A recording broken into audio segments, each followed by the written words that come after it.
सवाल है उसका उत्तर मिलेगा, लेकिन ये मिलेगा आपको सत्र के बाद, जो कि हमारा नियम है उसी प्रकार से। तो मैं स्वागत करता हूं मंदाकिनी जी आपका, जिन्होंने ये सत्र का आयोजन बहुत अच्छे से किया है। आप आए और हमारे डॉक्टर्स को इनवाइट करें और आगे की जो भी चीजें हैं उनके बारे में हमारे मैकेनिक भाइयों को बताएं। मंदाकिनी जी, स्वागत है आपका, सो मच आप सर। आइए। Thank you very much. आप सभी को मेरा नमस्कार। मेरा नाम मंदाकिनी है और मैं डिजि स्वास्थ्य फाउंडेशन से हूँ। तो आज का हमारा सेशन कैस्ट्रॉल द्वारा आयोजित है और जैसा विशाल सर ने बताया कि ये हार्ट के ऊपर आज बात करेंगे। मानसवी आहूजा मैम, जो कि एक डाइटिशियन है और ये दिल्ली से है, हार्ट के विषय में काफी अच्छी जानकारी आपको देंगी। आपके पास में जो भी क्वेश्चन होंगे, जो भी सवाल होंगे, आप इनसे पूछिएगा। तो अभी हम शुरू करते हैं। Manasvi ma'am, over to you. Thank you.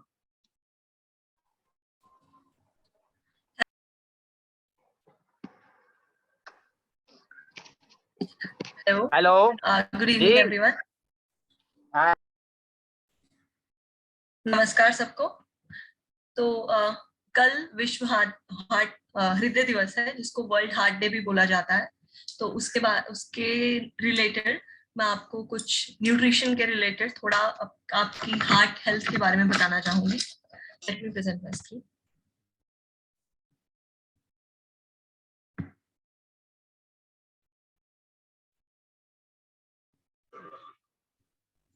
Zahid भाई, थोड़ा आप कम हंसिए वीडियो ऑन करके। आपकी हंसी दिखाई दे रही है पर थोड़ा कम हंसी। कौन बोल रहा जा रहे?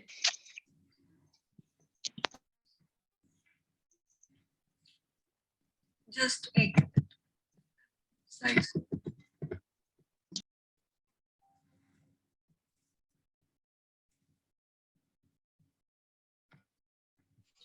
सभी भाइयों से एक निवेदन करूंगा मैं, भाई जी माइक का थोड़ा विशेष ध्यान रखिएगा। माइक आप तभी खोलें जब आपका कोई सवाल रहता है।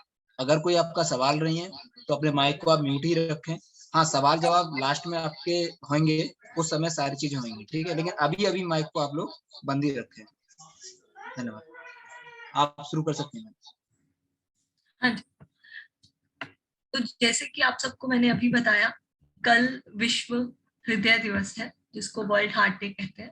29 सितंबर को पूरे विश्व में हृदय रोग से, हृदय से रिलेटेड जो भी रोग हैं या फिर जो भी बीमारियां हैं, उनके ऊपर लोगों में अवेयरनेस, जागरूकता बनाई जाती है। क्यों करते हैं हम ऐसा? तो ये हम जानेंगे स्टैट्स के बारे में कि विश्व भर में हृदय रोग से पीड़ित कितने लोग हैं,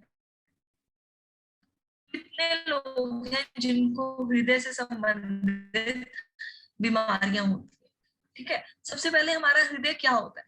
हमारा हृदय हमारी मुठ, कहते हैं कुछ लोग कहते हैं कि हार्ट हमारा राइट साइड में होता है। थोड़ा सा हार्ट राइट साइड में नहीं होता, हार्ट हमारा सेंटर में होता है। हमारे शरीर के, हमारी चेस्ट के सेंटर में होता है। वो थोड़ा सा एक साइड पे शिफ्टेड होता है। ठीक है, तो किसी लेफ्ट या राइट साइड पे हार्ट नहीं होता, हार्ट एकदम सेंटर में होता है। वो बस एक साइड पे थोड़ा सा शिफ्टेड होता है। और हमारे हार्ट का काम क्या होता है? हमारा हार्ट क्या करता है? जितना भी हमारे शरीर में, हमारे सिर से लेकर हमारे पैर तक जो हमारे खून का सर्कुलेशन, जो खून की आवाजाही है, इसको जो तंदुरुस्त रखने में, इसको पंप करने में, जैसे आप सब लोग मैकेनिक है, मैं जान चुकी हूँ, है ना। तो हमें पता है कि पंप क्या करता है। पंप पूरे इंजन को सप्लाई करता है। हमारा जो भी उसका सोर्स ऑफ एनर्जी है, चाहे वो पेट्रोल हो, चाहे वो सीएनजी हो, चाहे वो डीजल हो, है ना। तो जो पंप का काम है वो हमारी बॉडी में हार्ट करता है। ठीक है, हमारे जो हार्ट है उसके 4 हिस्से होते हैं। तो क्या होता है, हमारा शरीर ये नहीं है कि कभी किस तरफ से खून आ गया, कभी किस तरफ से चला गया, ऐसा नहीं होता। हमारे शरीर में एक सर्कुलेशन बनी हुई है। ठीक है, एक ही तरफ से खून आएगा, जिसको हम बोल देते हैं कि जो हमारे लंग्स है ना, कि ये खून को प्योरीफाई करते हैं, या फिर हार्ट खून को प्योरीफाई करता है। तो कुछ भी प्योरीफाई करने वाला जो काम है वो हमारी किडनी का होता है। हार्ट का काम क्या होता है कि जो भी हमारे शरीर के अंदर खून सर्कुलेट हो रहा है, तो हमारे हर सेल को, हमारी बॉडी के हर सेल को ऑक्सीजन चाहिए होती है। काम करने के लिए, एनर्जी पैदा करने के लिए, जो भी उनके फंक्शन है उनको करने के लिए ऑक्सीजन चाहिए होती है। तो वो कैसे किए जाते हैं? हार्ट अपने पास जो भी बिना ऑक्सीजन का खून है उसको लेके आता है, ठीक है। मेरी आवाज सबको ठीक पहुंच रही है? मैम थोड़ा सा ब्रेक हो रहा है। ब्रेक।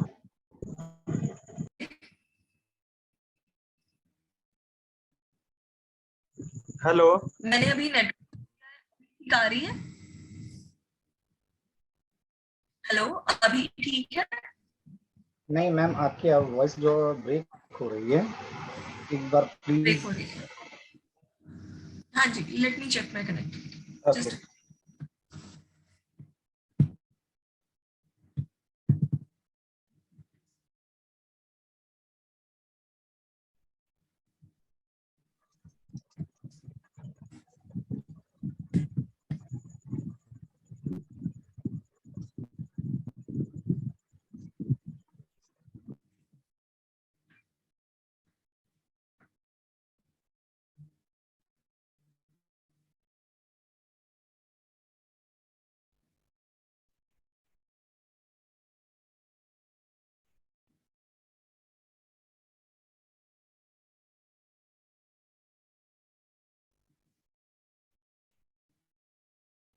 ओके, क्या अभी आप सबको मेरी आवाज ठीक आ रही? Am I audible? जी मैम, आ रही है। सही है मैम, बराबर। डन। ओके, ठीक है। तो जैसे मैं हार्ट के फंक्शन के बारे में बता रही थी, तो हमारा हार्ट क्या करता है, जो भी हमारे शरीर को हार्ट ने पहले ब्लड सप्लाई किया तो ऑक्सीजन उसमें से सारे ऑर्गन्स ने ले ली, ठीक है। तो अब जो खून बचता है वो क्या होता है, बिना ऑक्सीजन वाला खून। तो हार्ट क्या करता है, हार्ट बिना ऑक्सीजन वाला खून अपने अंदर लेता है, उसको हमारे लंग्स तक पहुंचाता है। जैसे हम सांस लेते हैं तो ऑक्सीजन अंदर लेते हैं ना, जो हम बचपन से पढ़ते आ रहे हैं साइंस में, है ना। तो लंग्स के पास वो ऑक्सीजन है, तो हार्ट क्या करता है, खून को लंग्स तक पहुंचाता है, और वही खून फिर ऑक्सीजन वाला होकर हमारे हार्ट के पास वापस आता है। फिर हार्ट वापस से वो ब्लड को पूरे शरीर में पहुंचाता है, ठीक है। उससे क्या होता है, हमारे सारे फंक्शन है, हमारी बॉडी के जो सारे फंक्शन है वो मेंटेन रहते हैं, ठीक है। तो जैसे मैंने अभी आपको बताया हार्ट के फंक्शन क्या है, सबसे पहला जो ये चीज करी हार्ट में, है ना, खून लिया ऊपर से और बाकी जगह पे सारा खून पहुंचाया, इसको इस तरीके से जो हमारे ब्लड का प्रेशर होता है ना, खून का जो प्रेशर होता है उसको मेंटेन करने में भी हमारा हार्ट हेल्प करता है। तो अगर किसी का प्रेशर ऊपर नीचे है, जिसको हम बीपी बोलते हैं, ब्लड का प्रेशर ऊपर नीचे है, तो इसका मतलब क्या है कि किसी ना किसी कारण से हार्ट अपना काम प्रॉपरली नहीं कर पा रहा है, ठीक है। दूसरा, रूटिंग द ब्लड, उसको मान लीजिए कि हमारे हाथ की किसी एक उंगली तक खून नहीं पहुंच पा रहा है ना, या फिर क्या होता है हमारे कभी कभी पैरों में झंझनाहट सी होती है। हेलो, अभी भी नहीं आ रही? मैम आपकी वॉइस जो है ब्रेक बहुत ज्यादा हो रही है। ओके, मैं दोबारा चेक करती हूँ और नेटवर्क से कनेक्ट करके देख लेती हूँ। मैडम आपकी आवाज नहीं आ रही सही से। आएगी सर, आप प्लीज अपना माइक को म्यूट रखिए। अभी मैम चेक कर रहे हैं नेटवर्क का कनेक्शन, थोड़ा सा आप प्लीज अपने सभी भाई अपना माइक को म्यूट रखिए।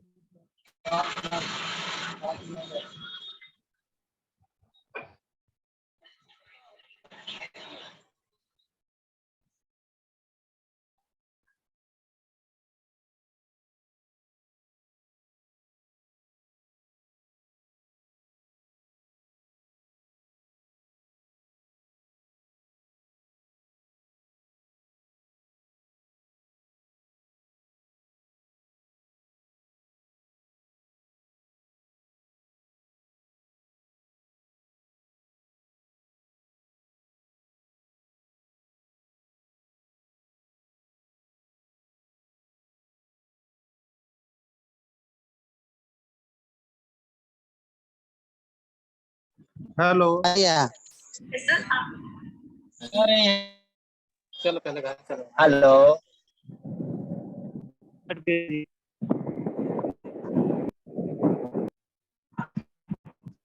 जी, तो हम हार्ट के फंक्शंस के बारे में बात कर रहे थे। तो अभी हमने पढ़े 2 फंक्शंस। क्या फंक्शंस है कि हमारी बॉडी में जो मैंने आपको ब्लड का बताया कि ब्लड ऐसे नहीं है कभी इस डायरेक्शन में चला गया कभी उस डायरेक्शन में चला गया। हार्ट की जो सर्कुलेशन है वो एक ही डायरेक्शन में होती है हमेशा, कि एक तरफ से खून आएगा फिर ब्लड उसको लंग्स में पहुंचाया, हार्ट उसको लंग्स में पहुंचाएगा। मतलब ये जो फंक्शन है ये एक ही तरफ किया जाता है। ठीक है, हार्ट के जो 4 खाने होते हैं जिसको 4 चैम्बर्स बोला जाता है, ठीक है, उनमें से अगर एक में से खून दूसरे में आ गया तो वो वापस ऊपर वाले में नहीं जाता।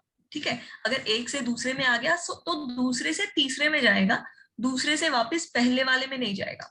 अगर कुछ लोगों का क्या होता है जन्म के समय, है ना, किसी ना किसी का कई बार होता है कि हार्ट प्रॉपरली बना नहीं होता, तो वो क्या होता है खून वापस ऊपर चलना शुरू हो जाता है। या फिर कुछ लोगों का हार्ट बहुत ज्यादा वीक हो जाता है तो वो अपना हार्ट जो है वो खून की जो सप्लाई है उसको बैक फ्लो करना शुरू कर देता है, जिससे बहुत सारी दिक्कतें आने लगती हैं। ये सारी चीजें हैं, तो ये हार्ट का काम है। और बाकी मैंने आपको बता ही दिया कि ब्लड की जो सप्लाई है उसको रेगुलेट करता है, सारे अंगों तक हमारे खून पहुंचना चाहिए।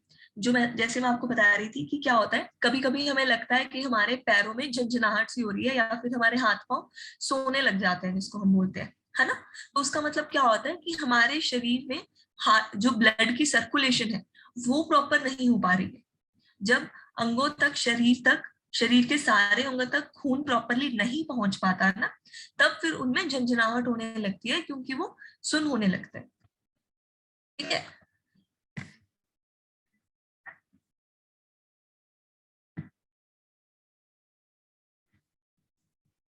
तो सबसे बड़ा कारण जिस वजह से ये जागरूकता फैलाई जा रही है वो ये है कि दुनिया भर 33% जो डेथ होती है, मृत्यु होती है, उसका सबसे बड़ा कारण है हृदय रोग। ठीक है, ये स्टैट्स थोड़े पुराने हैं, 2019 के हैं, कोविड के पहले के टाइम के। ठीक है, लेकिन स्टिल सबसे ज्यादा डेथ होने का कारण हृदय रोग है, जिसको हम कार्डियोवैस्कुलर या फिर हार्ट डिजीज कह देते हैं। और इवन अगर आपको कैंसर मतलब कोविड हो भी जाता है, कोविड के केस में भी सबसे ज्यादा जो डेथ की केस है या फिर जिनको कोविड सबसे ज्यादा इफेक्ट करा है, वो ऐसे लोग हैं जिनको ऑलरेडी कुछ बीमारियां प्रेजेंट थी, जिनको ऑलरेडी कुछ बीमारियां थी उनमें। जैसे हमें कोविड के टाइम पे ये चीजें तो सबको समझ में आ गई है कि अगर आपको पहले से कोई डिजीज है, पहले से कोई बीमारी है, तो अगर आपको कोविड हो जाता है तो उस कोविड की सिचुएशन को, उसका ज्यादा बढ़ने के चांसेस ज्यादा हैं अगर आपको पहले से कोई और डिजीज है। और उनमें अगर आपको हाइपरटेंशन यानी कि अगर आपका बीपी बढ़ा हुआ रहता है, या फिर आपको डायबिटीज है यानी कि शुगर की बीमारी, मधुमेह की बीमारी, या फिर आप हृदय रोग से पीड़ित हैं, या फिर मोटापा को हम बीमारी नहीं मानते थे, है ना, लेकिन मोटापा भी एक बीमारियों में से ही है। तो अगर मोटापा है या फिर ऐसी और कोई भी बीमारी है तो आप में कोविड के भी ज्यादा सीवियर होने के, ज्यादा क्रिटिकल होने के चांसेस बढ़ जाते हैं। तो कौन सी ऐसी चीजें हैं जिनको हम बदल सकते हैं या फिर नहीं बदल सकते, जिनसे हृदय रोग के कारण है जो बढ़ते हैं। ठीक है, तो 2 तरह के कारण होते हैं हृदय रोग के। एक कारण जिसमें हम कुछ नहीं कर सकते, जो कि जन्मांतु है जिसे हम कह सकते हैं। ठीक है, उनमें आ गए जेनेटिक डिस्पोजिशन, मतलब यदि आपके माता पिता को दिल की बीमारी है या फिर आपके दादा दादी को दिल की बीमारी थी तो चांस है कि आप में भी होगी। रेस और एथनिसिटी, मतलब कि कुछ लोगों में, यानी कि जैसे होता है ना इंडियन या फिर अमेरिकन, तो ऐसे जो आपकी रेस है ना, जिस रेस में आप पैदा हुए हैं उस रेस के अंदर अगर आपके ऑलरेडी हृदय रोग के जो चांसेस हैं वो है, तो आपको भी हृदय रोग होने के चांसेस हैं। और ये ऐसी चीजें हैं जिनको हम बदल नहीं सकते। ठीक है, दूसरा है जेंडर। यदि आप विमेन है महिला है तो आपके अंदर हृदय रोग अरे के जो यार। चांसेस वो ज्यादा होते हैं, ठीक है। और यदि आप मेल है यानी कि पुरुष है तो उनमें हृदय रोग के जो चांसेस है वो कम होते हैं। और दूसरा है एजिंग। जैसे हमारी उम्र बढ़ती जाती है तो उम्र को तो हम नहीं रोक सकते ना, उसमें तो हम कुछ नहीं कर सकते। तो जैसे जैसे हमारी उम्र बढ़ती जाती है वैसे वैसे हमारे हृदय रोग होने के जो चांसेस है वो भी बढ़ते जाते हैं, ठीक है। उसके बाद ऐसे कौन से कारण हैं जिनमें हम परिवर्तन ला सकते हैं, जिनको हम बदल सकते हैं, जिनसे हम हृदय रोग होने से बच सकते हैं। यदि आपके अंदर मोटापा है तो हृदय रोग होने के चांसेस ज्यादा हैं। इसलिए सबसे पहली हमारी कोशिश क्या होनी चाहिए, सही वजन, हमारे हाइट के अकॉर्डिंग, हमारी उम्र के अकॉर्डिंग हमारा जो वजन है वो सही होना चाहिए। डायबिटीज, तो डायबिटीज को हम बदल नहीं सकते ऐसे कि हमने डायबिटीज को खत्म कर दिया। शुगर की बीमारी अगर हमें हो गई है तो ऑफ कोर्स हम उसको खत्म नहीं कर सकते, लेकिन उसको कंट्रोल में करना, हमारे खून की जो शुगर रहती है, कितनी शुगर रह रही है, उस चीज को हम कंट्रोल कर सकते हैं। कैसे? हमारे खान पान से, हमारी फिजिकल एक्टिविटी से, हमारे स्ट्रेस लेवल से, है ना। ये सारी चीजों से, पूरे लाइफस्टाइल को मॉडिफाई करके हम डायबिटीज को कंट्रोल में रख सकते हैं। तीसरा है डिसलिपिडीमिया। डिसलिपिडीमिया का यूजुअली हम कॉमन लैंग्वेज में बोल देते हैं कोलेस्ट्रॉल बढ़ा हुआ। इसको डिसलिपिडीमिया इसलिए बोला जाता है क्योंकि कोलेस्ट्रॉल भी दो तरह का होता है। जैसे आजकल हम रोज टीवी में ऐड आती है ना तेल की, गुड कोलेस्ट्रॉल, बैड कोलेस्ट्रॉल। तो इसका मतलब क्या है कि जो गुड कोलेस्ट्रॉल है, हमारा एचडीएल है, वो बढ़ा हुआ होना चाहिए। जो एलडीएल है, वीएलडीएल है, जिसको बैड कोलेस्ट्रॉल बोला जाता है, वो कम होना चाहिए, ठीक है। तो डिसलिपिडीमिया में क्या होता है कि एचडीएल कम हो जाता है और एलडीएल और वीएलडीएल और टोटल कोलेस्ट्रॉल वो बढ़ जाता है। तो इसको कंट्रोल में करना, यानी कि आपके कोलेस्ट्रॉल को नियंत्रित में रखना, ये बहुत जरूरी है। क्योंकि इससे क्या होगा, मान लीजिए अगर आपका कोलेस्ट्रॉल बढ़ गया है ना, कोलेस्ट्रॉल आपकी पाइप की ब्लॉकेज के जैसा होता है।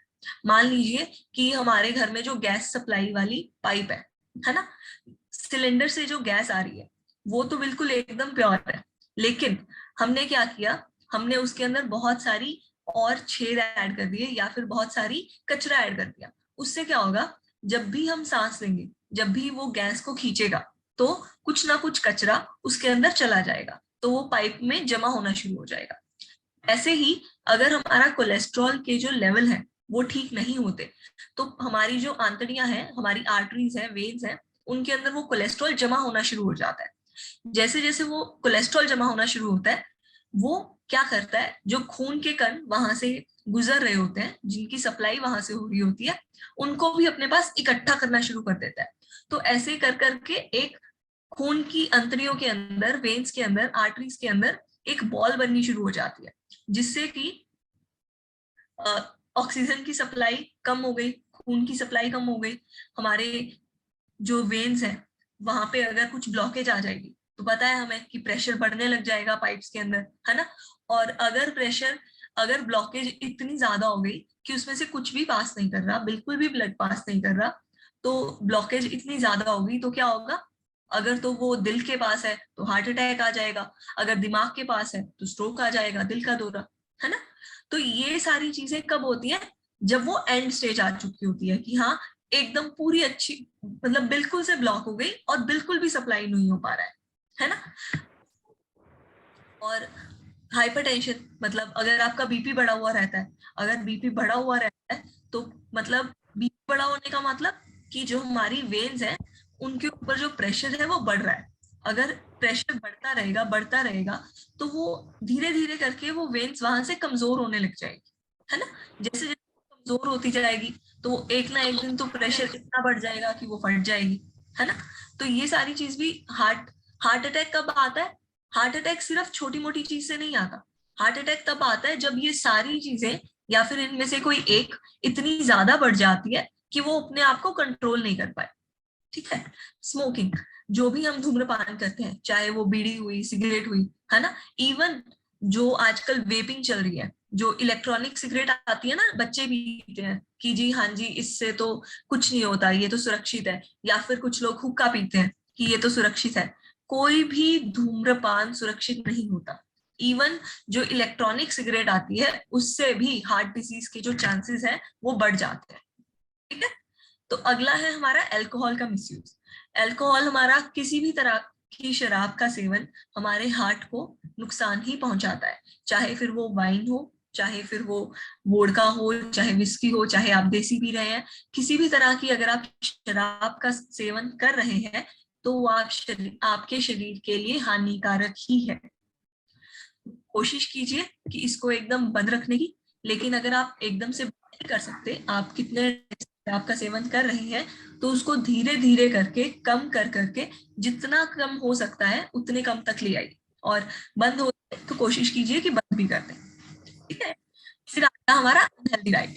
अब अनहेल्दी डाइट में जो बच्चे होते हैं वो तो देखा पिज्जा खाया, बर्गर खाया, है ना, पापड़ी चाट वगैरह ऐसी चीजें खाते रहते हैं, तो हम सोचते हैं चिप्स वगैरह कुरकुरे कि ये सारी चीजें जी हम तो बड़े हैं, हम नहीं खाते, हमारी डाइट तो एकदम हेल्दी है। लेकिन जो भी मैदे की बनी चीजें होती है, या तो हम फैन खा लेते हैं, या फिर हम समोसे खाते रहते हैं, है ना, या फिर हम घर में भटूरे खाते रहते हैं, वो भी तो सब मैदे का ही बना है। तो ये सारी चीजें भी फ्राइड हैं, मैदे की बनी है, और या फिर हम मिठाइयाँ खाते रहते हैं, है ना, तो ये सारी चीजें हमारे शरीर को नुकसान पहुंचाती है। किसी भी चीज का अगर आपको सेवन करना है, चाहे वो खाने वाली चीज है, या फिर वो धूम्रपान है, या फिर वो शराब है, तो एक लिमिट तक ही ठीक होता है। कभी भी आपको खाना खाना है तो हमेशा उसके अंदर, जैसे मैंने पिछले वेब बताया था, कैसे आपको संतुलित आहार लेना है, तो हमेशा अपना जो आहार है उसको संतुलित रखें। ठीक है, नेक्स्ट हमारा फैक्टर है कारण जिस वजह से हृदय रोग बढ़ते हैं, वो है फिजिकल इनएक्टिविटी। तो सबसे बड़ी चीज जो हमें अपने शरीर में खुद ब खुद दिखाई दे देती है वो होती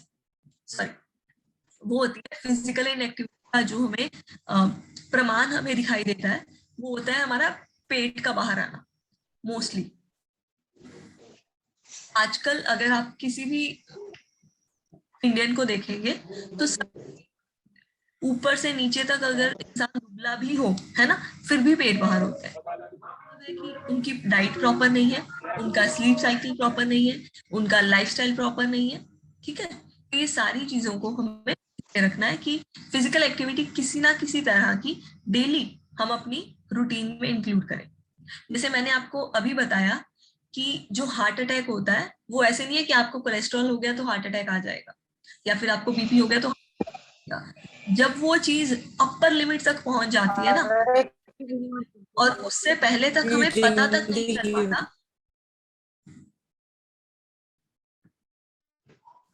मेरी आवाज प्रॉपरली आ रही है सबको? यस मैम, अच्छे से आ रही है। ओके, फिजिकल एक्टिविटी का मैं बता रही थी कि ये नहीं जरूरी होता कि जब आपके हृदय में कोई रोग होगा, या फिर आपके शरीर में आपको रोग कोई महसूस होने लगेगा, या फिर आपको जब डॉक्टर बोलेगा कि हाँ जी आपको ये बीमारी हो चुकी है, तभी आप एक्सरसाइज करनी शुरू करेंगे। एक्सरसाइज आपकी रोज का नियम होना चाहिए। जैसे हम खाना खाए बिना नहीं हटते ना, हम अपना फोन चलाए बिना नहीं हटते, है ना, हम ये सारी चीजें करते रहते हैं, लेकिन वैसे ही कसरत या फिर किसी भी तरह की और फिजिकल एक्टिविटी हमारे लिए बहुत जरूरी है। ठीक है, अगला है साइको सोशल फैक्टर। मतलब कुछ लोग होते हैं जिनको कोई बीमारी नहीं होती फिर भी हार्ट अटैक आ जाता है, इस वजह से दिमागी स्ट्रेस की वजह से। तो अगर आपको किसी भी तरह का स्ट्रेस फील हो रहा है तो कृपया उसको अपने पास नहीं रखें, कृपया अपने तक सीमित नहीं रखें। अपने घर वालों से या फिर अपनी कंपनी में जो आपके दोस्त हों, है ना, या फिर आपके वैसे कोई दोस्त हो, किसी ना किसी से बात जरूर करें। अगर आप खुद में खुद अपने दिमाग के अंदर उस स्ट्रेस को बढ़ाते रहेंगे तो वही चीज उधर भी प्रेशर बढ़ता जाएगा और फिर वो भी हृदय रोग का कारण बनेगा।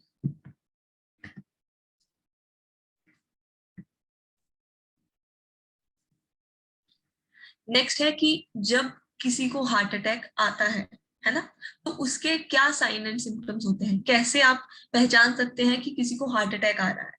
ठीक है, ये सिम्टम्स हृदय रोग के नहीं है, हृदय की बीमारी के नहीं है, ये हार्ट अटैक के हैं कि जिस टाइम पे किसी को हार्ट अटैक आ रहा है उसके। लेडीज और जेंट्स में दोनों में ये जो सिम्टम्स हैं, ये जो चीजें हमें दिखाई देती हैं, ये डिफरेंट होते हैं। पुरुषों में क्या होता है, जो हार्ट अटैक आता है जब, तब बहुत ही ज्यादा चेस्ट के अंदर पेन होता है, बहुत ज्यादा प्रेशर बनता है, ठीक है, बहुत ज्यादा पसीना आता है, या फिर एकदम से सांस फूलने लगती है, या फिर ऐसे लगता है कि जैसे उल्टी जैसा हो रहा हो, है ना। तो ये सब चीजें होती हैं जब पुरुषों में हार्ट अटैक आ रहा होता है। लेकिन जब लेडीज में या फिर महिला में हार्ट अटैक आ रहा होता है, तो उसके जो लक्षण है वो काफी छुपे हुए होते हैं। जैसे कि बहुत ज्यादा थकान होना, एकदम से चक्कर जैसा आना, या फिर अपर बैक पेन, मतलब हमारे शरीर के पीठ के ऊपरले हिस्से में दर्द होना, या फिर हमारे कई बार होता है कि ये जो हमारा जबाड़ा होता है, जॉ, या फिर हमारी गर्दन, इसमें बहुत ज्यादा पेन, जबकि चेस्ट में पेन नहीं हो रहा, लेकिन ऊपर वाले जबाड़े में और गर्दन में बहुत ज्यादा पेन हो रहा है, ठीक है। और शॉर्टनेस ऑफ ब्रेथ, मतलब सांस फूलना, चेस्ट में बहुत ज्यादा दर्द होना, या फिर उल्टी जैसा आना, है ना। या फिर कई बार होता है ऐसे लग रहा होता है कि जलन हो रही है, लेकिन वो इतनी ज्यादा एक्सट्रीम होती है, इतनी ज्यादा बढ़ी हुई होती है कि वो हार्ट अटैक का कारण भी हो सकती है, ठीक है। या फिर हमारे जो हाथ है, पैर है, उनमें झंझनाहट सी होनी, बहुत ज्यादा झंझनाहट होनी, क्योंकि उस तक ब्लड सप्लाई पहुंच नहीं पा रही है, ठीक है।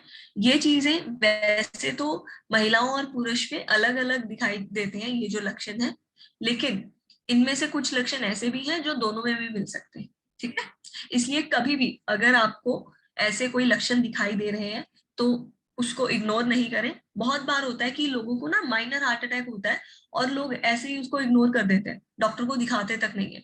अगर आपको इनमें से कोई भी 1 या 2 सिम्टम कभी दिखे खुद में या किसी और में, तो उसको एडवाइस जरूर करें, और खुद को भी कि डॉक्टर के पास जरूर जाकर आए, ठीक है। तो हार्ट का जो फेलियर है वो बाकी शरीर के अंगों से कैसे रिलेटेड है, तो मैंने ये थोड़ी साइंटिफिक सी स्लाइड है, इसको ऐड कर दिया है। मैं आपको जितना सरल भाषा में समझा सकूं, मैं पूरी कोशिश करूंगी कि उसमें समझाने की कोशिश करूं। तो सबसे पहले है कि मायोकार्डियल फैट डेपोजिशन, मतलब जो हमारा शरीर है उसमें नहीं, बल्कि हमारे हृदय में, हार्ट के अंदर चर्बी जमा होना, वो एक कारण हो सकता है हार्ट अटैक का। इंसुलिन रेजिस्टेंस, हमारे डायबिटीज जो को होती है, मतलब शुगर की बीमारी जिन लोगों को होती है उनमें हो सकता है, ठीक है। लिवर स्टेटोसिस में होता है कि जिनका लिवर की कोई डिजीज है, और जो हमारा, जैसे मैंने बताया, VLDL जो हमारा बैड कोलेस्ट्रॉल होता है ना, अगर वो बहुत ज्यादा बढ़ जाए, जो बैड कोलेस्ट्रॉल है बहुत ज्यादा बढ़ गया, तो वो एकदम से ब्लॉकेज कर देता है, ठीक है। या फिर जो हमारे शरीर के अंदर चर्बी है, हमारे वेन्स के अंदर बढ़नी शुरू हो जाए, या फिर हमारे शरीर के अंदर ओवरऑल बहुत ज्यादा चर्बी बढ़ जाए, है ना, उससे भी, वो भी एक कारण है। और किडनी, अगर हमारी किडनी प्रॉपरली काम नहीं कर रही है, ये चीज आप सबको पता है, आप सब लोग बड़े हैं, कि हमारी किडनी क्या करती है, खून को प्योरीफाई करती है। जितनी भी खून में अशुद्धता होती है उसको किडनी प्योरीफाई करती है। तो हार्ट में से जो ऑक्सीजन लेने का काम है वो हार्ट करवाता है लंग से, लेकिन जो खून की प्योरिफिकेशन है वो हार्ट करवाता है किडनी से।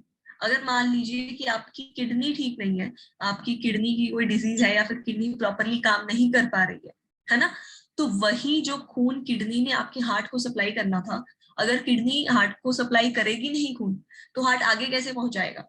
तो वो भी एक कारण है हार्ट फेलियर का। उसके अलावा कई लोगों को लंग की डिजीज होती है ना, जिनसे उनका लंग्स जो है, फेफड़े जो हैं, वो प्रॉपरली ऑक्सीजन ऐड नहीं कर पाते खून के अंदर, है ना। या फिर इतने, जो एक टाइमिंग होती है ना कि इतने टाइम में इतने खून को इतनी ऑक्सीजन चाहिए, तो अगर वो प्रॉपर नहीं है, वो कम ज्यादा है, तो उससे भी हार्ट फेलियर का कारण बढ़ सकता है।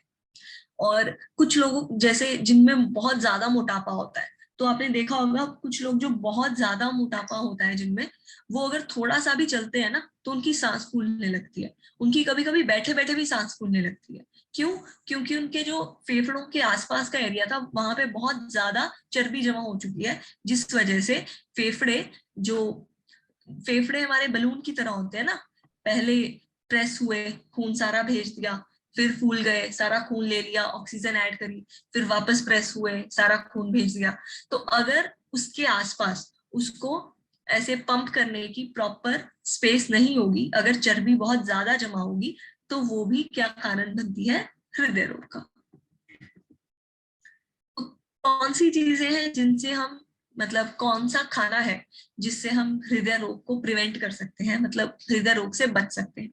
सबसे पहला, balanced calories eaten with physical activity, मतलब ना ही अपनी जरूरत से ज्यादा खाना, ना ही जरूरत से कम खाना, और साथ में क्या करना है? किसी ना किसी तरह की कसरत। दूसरी चीज, बहुत सारे फलों और सब्जियों का सेवन करना।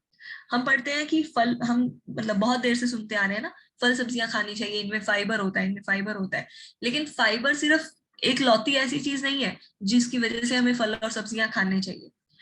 हर तरह के, हर रंग के फल में, हर रंग की सब्जी में अलग तरह का मतलब माइक्रो न्यूट्रिएंट्स प्रेजेंट होते हैं, एंटीऑक्सीडेंट्स जिनको हम बोल देते हैं, वो प्रेजेंट होते हैं।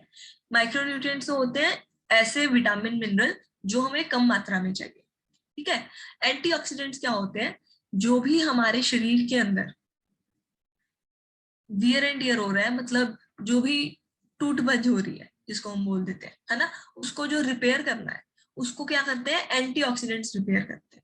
जो भी शरीर के जो सेल हैं हमारे, हम देखते हैं कि हम देखते नहीं है, मतलब ये चीज हमें दिखाई नहीं देती, लेकिन हमारे शरीर में हो रही है कि जो भी हमारे सेल हैं, हर अंग में कितने सारे सेल इतना सारा काम कर रहे हैं, है ना। तो कितने सारे सेल हैं वो जो रोज मरते होंगे, कितने सारे सेल हैं जो नए बनते होंगे। तो ये जो सारी प्रोसेस है, इसके लिए हमारे शरीर को बहुत सारे एंटीऑक्सीडेंट्स चाहिए होते हैं, जो कि हमारे फलों और सब्जियों से मिलते हैं। तीसरा है होल ग्रेन्स। होल ग्रेन्स का मतलब छिलके वाली चीजें। जो भी हमारा अनाज है, जो भी हमारे दालें हैं, वो छिलके वाली कंज्यूम करें। जैसे अगर हम कनक का इस्तेमाल कर रहे हैं, तो कोशिश हो कि वो छिलके के साथ हो।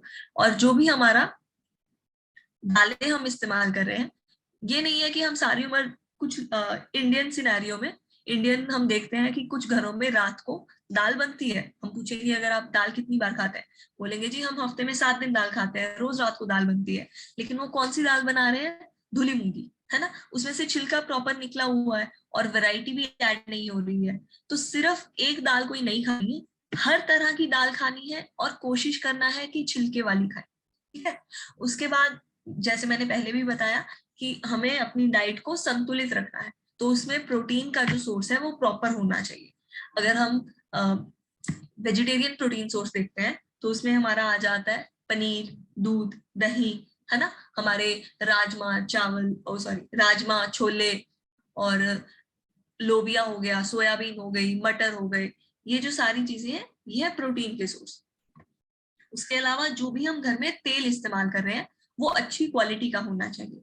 अगर हमने किसी भी तेल को फ्राइंग के लिए इस्तेमाल किया है, मतलब तलने के लिए इस्तेमाल किया है, तो उसको दूसरी बार, जैसे मान लीजिए आज आपने घर में पूरी चने बनाए, है ना, कभी कभी बनाते हैं तो इट इज ओके। अगर मान लीजिए हमने आज कुछ भी तलने वाली चीज बनाई, तो वापस से उस तेल को इस वजह से नहीं रखना कि इसको हम दोबारा तलने के लिए इस्तेमाल करेंगे।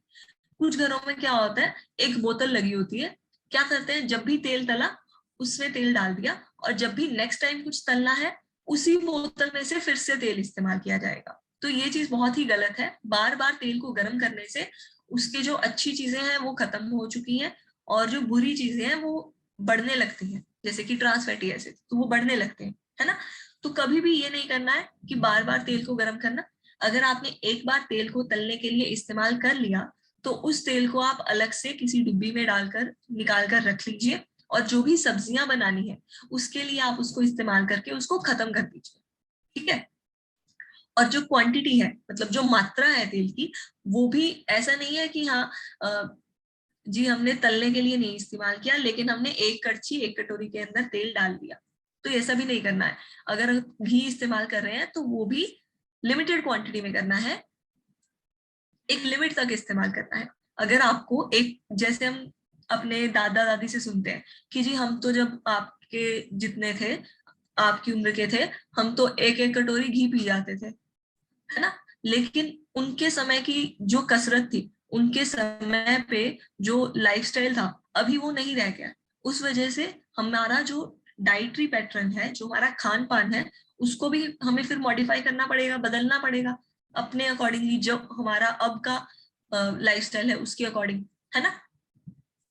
तो अगला है हमारा प्रोसेस्ड फूड।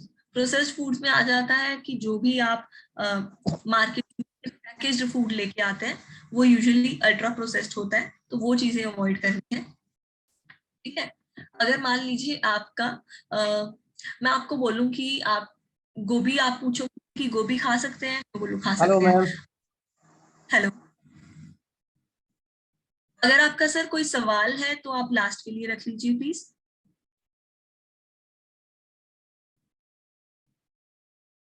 हाँ जी, मैं बता रही थी कि जैसे मान लीजिए मैं आपको बोलूं कि आप मुझसे पूछे कि गोभी खा सकते हैं, मैं बोलूं खा सकते हैं। आप पूछे बेसन खा सकते हैं, जी खा सकते हैं। तेल का इस्तेमाल थोड़ा बहुत कर सकते हैं, कर सकते हैं, ठीक है।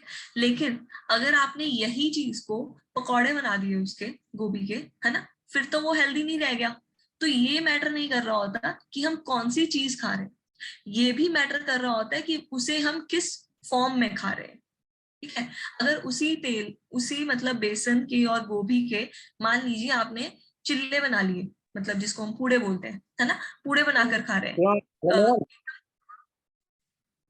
एकदम कम तेल वाले पूड़े बनाकर खा रहे हैं, तो देन इट इज ओके, वो ठीक है आपके लिए, आपकी सेहत के लिए अच्छा है ना। लेकिन अगर आप उसको तल तल के खा रहे हैं बार बार, या फिर समोसे वगैरह बनाकर खा रहे हैं, तो वो चीजें खराब है ना। और जो भी चीनी हमारे खाने में हम खाते हैं, कई घरों में क्या होता है, कितनी कितनी चीनी हर चीज में खाई जाती है। अगर आप चाय पी रहे हैं तो उसमें भी डबल शक्कर, है ना। कोई भी अगर आप पानी पी रहे हैं, नींबू पानी पी रहे हैं, डबल शक्कर। सर आपका अगर कोई भी सवाल अभी है और आपको मीटिंग छोड़ के जाना पड़ रहा है, तो प्लीज अपना जो सवाल है वो चैट बॉक्स के अंदर लिख दीजिए, सारे चैट बॉक्स वालों का जवाब दे दिया जाएगा। हेलो हेलो, हेलो, मैम ये बोल रहा मैम हेलो, मैम हेलो हाँ जी सर बताइए। मैम ये बोल रहा था, जी मेरी वाइफ है ना, उसका आंचल, ये आप आर्ट के बारे में बता रही ना आप, हाँ जी उसका आंचल है ना, आंचल छोटा तो जा रहा है मैम, उसके लिए कुछ। सर, आपके जो भी सवाल है आप प्लीज लास्ट के लिए रख लीजिए। पहले मैं प्रेजेंट कर लूं अपनी पीपीटी, फिर उसके बाद सारे सवालों के जवाब दे दीजिए। सवाल किया है मैम, तो उसका जवाब दीजिए। सर मैं आपको कह रही हूँ कि सारे सवालों के जवाब मैं दूंगी, जरूर दूंगी डेफिनेटली, लेकिन प्लीज आप अपना सवाल लास्ट के लिए रख लीजिए। मैंने कस्टमर का कहना ये है कि मतलब कि बताओ ना।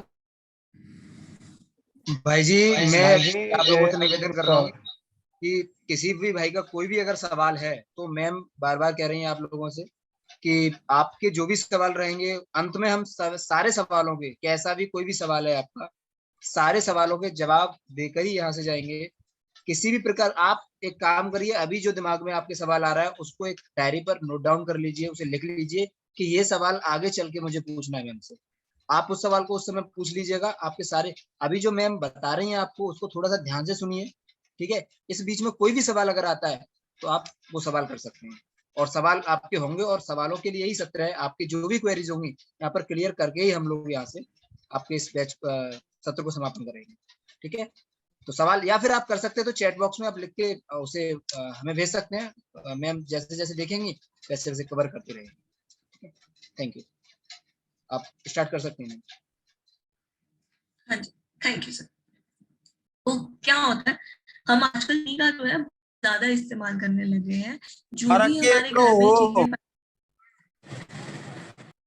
भाई जी देखिए, हम एक बात को बार बार रिपीट कर रहे हैं, आप अपना माइक को प्लीज म्यूट कर लीजिए, ठीक है। और लास्ट में हम आपके सारे सवालों का जवाब देंगे। आपसे हम बार बार रिक्वेस्ट कर रहे हैं, जैसे हमारा सत्र चलता है। माइक यूज कर रखा है। चलिए, आप यूज कर रहे हैं तो कोई बात नहीं, हेलो। ठीक है। हाँ जी,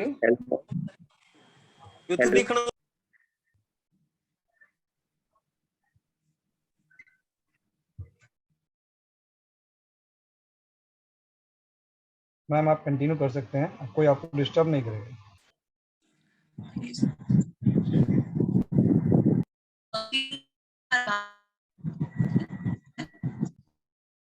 बहुत ज्यादा,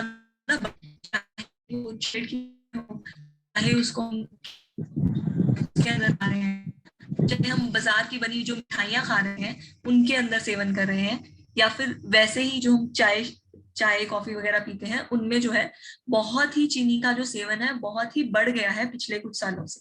ठीक है, ये इसको कंट्रोल करना बहुत ही ज्यादा जरूरी है, क्योंकि चीनी एक ऐसी चीज है जो कि आपकी पूरी डाइट प्रॉपर होगी, लेकिन आप चीनी बहुत ज्यादा इस्तेमाल कर रहे हैं, अगर दिन में आप 8-10 चम्मच चीनी के इस्तेमाल कर रहे हैं तो वो आपके लिए नुकसानदायक हो सकती है। ठीक है, अगला है हमारा नमक।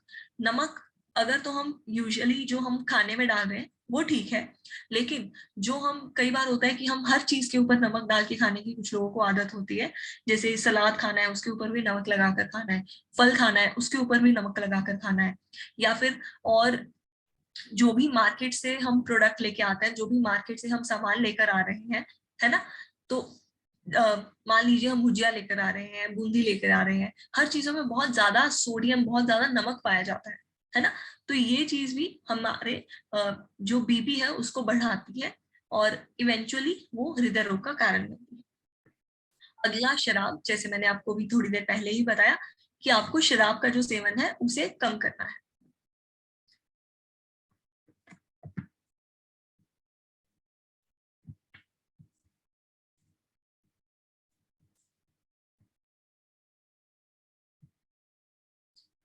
कौन कौन से फूड्स हैं, कौन कौन से खाने की चीजें हैं जो हमारे हृदय के लिए अच्छी है। सबसे पहले नॉन वेजिटेरियन फूड्स हैं जो कि सोर्स होते हैं ओमेगा 3 फैटी एसिड के, जिसे मैंने आपको पिछली बार भी बताया था कि omega 3 fatty acid vegetarian diet के अंदर सिर्फ और सिर्फ अलसी बीज के अंदर बहुत ज्यादा पाया जाता है।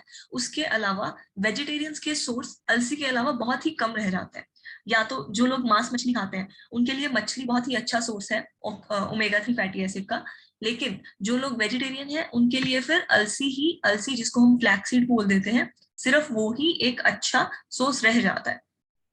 उसके अलावा एंटीऑक्सीडेंट्स जो कि हमारे शरीर को हमें प्रोवाइड करने चाहिए, जैसे मैंने आपको थोड़ी देर पहले बताया, एंटीऑक्सीडेंट्स क्या करते हैं, जो भी हमारे शरीर के अंदर वियर एंड टियर हो रहा है, जो भी टूटवज हो रही है, जो भी नुकसान हो रहा है हमारे सेल्स का, उसकी भरपाई के लिए एंटीऑक्सीडेंट्स रिस्पॉन्सिबल होते हैं। एंटीऑक्सीडेंट्स उन चीजों को ठीक करके रखते हैं। हमारा जो इम्यून सिस्टम होता है, मतलब जो हमारा शरीर का रक्षक, हमारे शरीर का जो रक्षक है ना, हमारी इम्यून सिस्टम, वो उसको मेंटेन करने के लिए एंटीऑक्सीडेंट्स बहुत जरूरी होते हैं।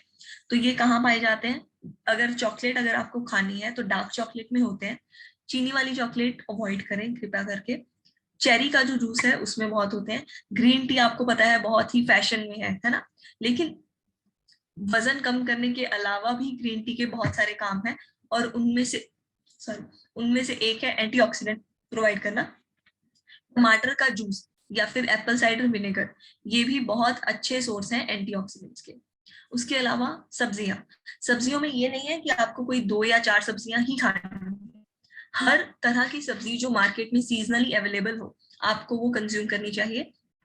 ठीक है, सब्जियों और फलों के बारे में थोड़ा मैं आगे दोबारा बताऊंगी अगली स्लाइड में। ठीक है, तो नट्स में हमारा चाहे वो आपका बादाम है, चाहे अखरोट है, पिस्ता है, चाहे काजू है, चाहे आपकी मूंगफली है, सारे नट्स आपके हृदय को सुरक्षित बनाकर रखते हैं, क्योंकि इनके अंदर जो फैट प्रेजेंट होता है वो अच्छे वाला फैट प्रेजेंट होता है, और हमारे शरीर को अच्छे फैट की जरूरत भी होती है। ठीक है, और अगली है होल ग्रेन्स। जैसे मैंने आपको पहले बहुत बार बताया कि जो भी आप अनाज का सेवन कर रहे हैं, कोशिश कीजिए कि वो साबुत हो, वो छिलके वाला हो।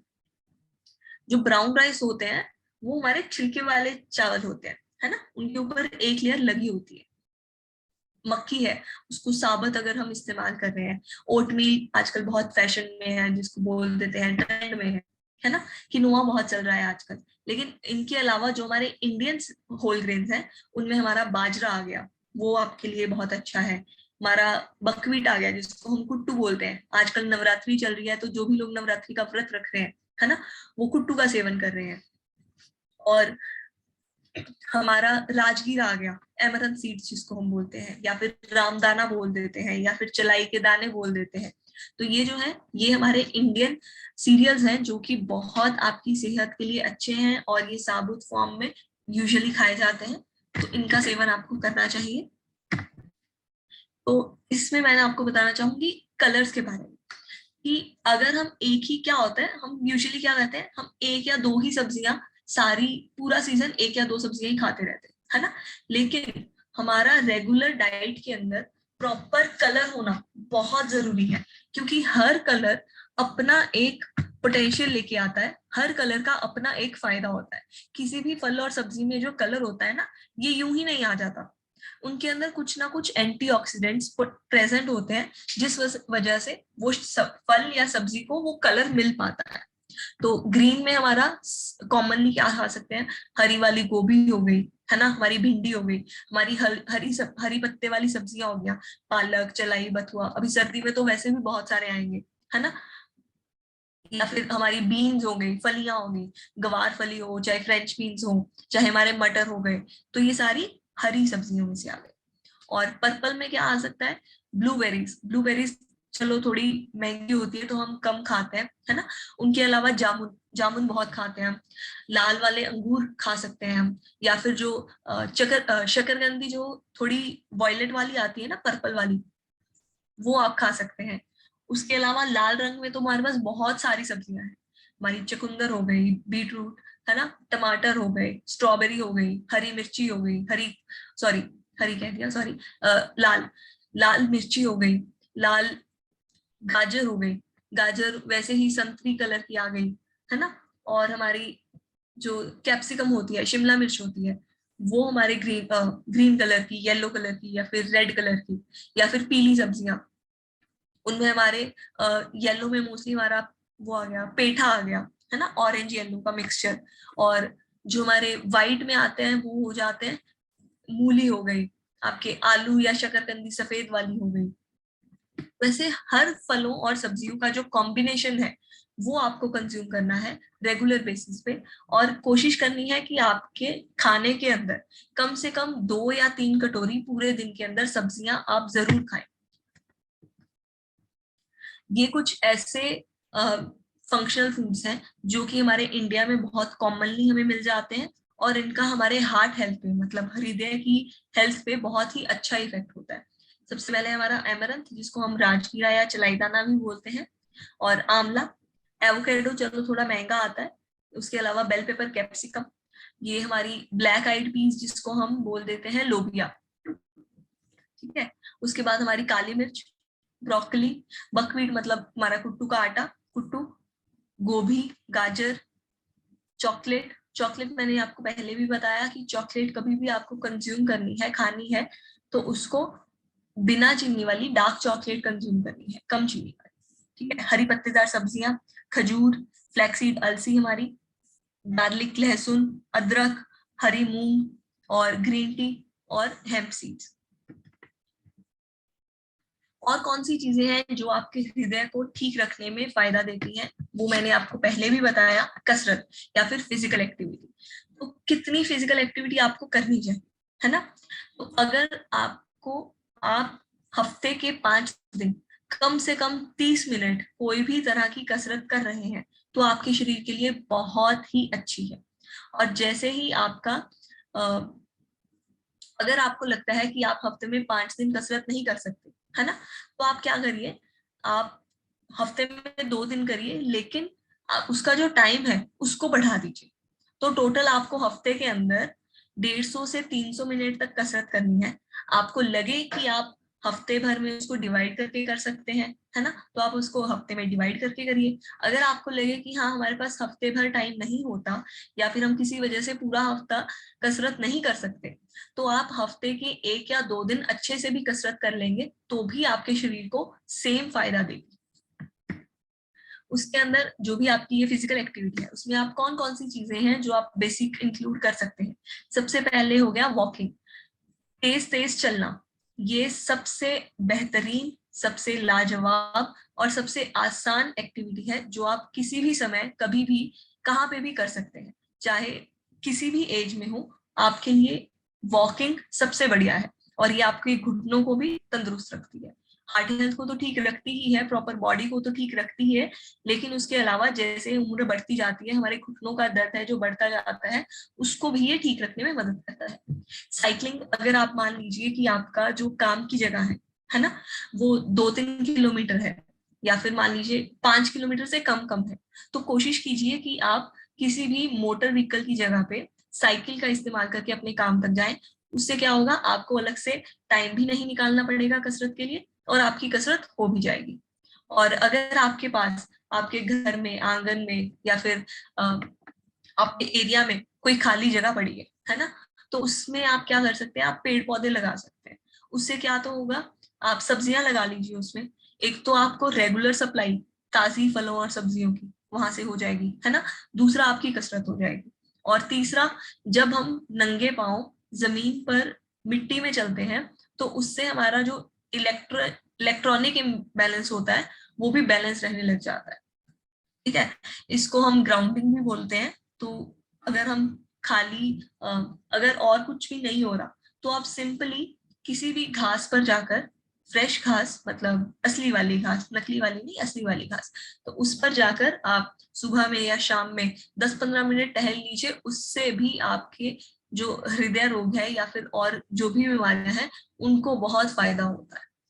उसके अलावा तो जो भी आपको एक्सरसाइज पसंद हो, चाहे वो डांस है, करना है, मान लीजिए आपके बच्चे घर पे आप टाइम स्पेंड नहीं कर पाते उनके साथ, है ना, तो आपको लगे कि हाँ, अगर मैं बाहर सैर करने निकल जाऊंगा तो थोड़ा सा तो टाइम है मेरे पास बच्चों के साथ, वो भी हट जाएगा, वो भी नहीं बचेगा। तो आप क्या कर सकते हैं, अपने फैमिली मेंबर्स के साथ, अपने बच्चों के साथ, या फिर और कोई फैमिली मेंबर्स हैं, अगर आपके पेरेंट्स हैं तो उनके साथ कोई ना कोई तरह की एक्टिविटी करनी शुरू कर दीजिए, जो भी आपको पसंद हो। अगर आपको डांस करना पसंद है तो आप सबके साथ मिलकर डांस कर सकते हैं। अगर आप सबको योगा करना पसंद है तो आप एक कोई पर्टिकुलर टाइम बांध सकते हैं, जिससे पूरी, सिर्फ आपकी नहीं, पूरी फैमिली की हेल्थ अच्छी रहेगी, है ना। जॉगिंग के लिए जा सकते हैं, रनिंग के लिए जा सकते हैं, साइकिलिंग कर सकते हैं। अगर आपके पास कोई स्विमिंग पूल या फिर तालाब वगैरह है जहाँ पे स्विमिंग सेफ है ना, तो आप वहां पर स्विमिंग कर सकते हैं। और या फिर जो भी गेम्स है, चाहे वो क्रिकेट हो गया, फुटबॉल हो गया, टेबल टेनिस हो गया, बैडमिंटन हो गया, जो भी गेम्स है, अगर आपको वो पसंद है तो आप उनको अपनी लाइफ में इंक्लूड कर सकते हैं। जरूरी नहीं होता कि आपको सिर्फ वॉक के लिए ही जाना है, या फिर जिम में ही जाना है, या फिर एक्सरसाइज ही करनी है। बहुत सारे तरीके होते हैं फिजिकल एक्टिविटी के। आप जो भी आपको सूट बैठे, अपने टाइम के अकॉर्डिंग, अपनी रूटीन के अकॉर्डिंग, तो वो आप अपनी लाइफ में इंक्लूड कर सकते हैं। ठीक है, सबसे बेसिक और सबसे कॉमन ब्रिस्क वॉकिंग, जैसे मैंने आपको भी बताया, योगा करना।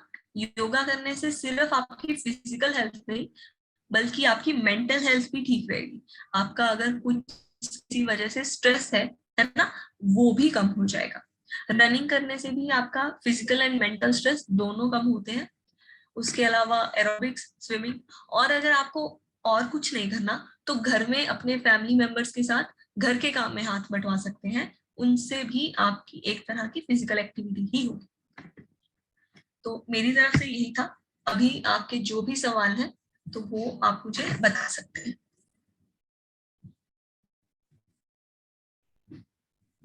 Thank you so much ma'am.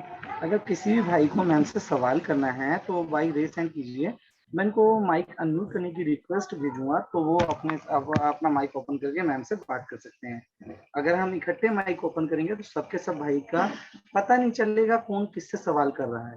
जी बलवंत सिंह जी। जी बताइए सर, आपका सवाल था, मैम से सवाल कर सकते हैं आप।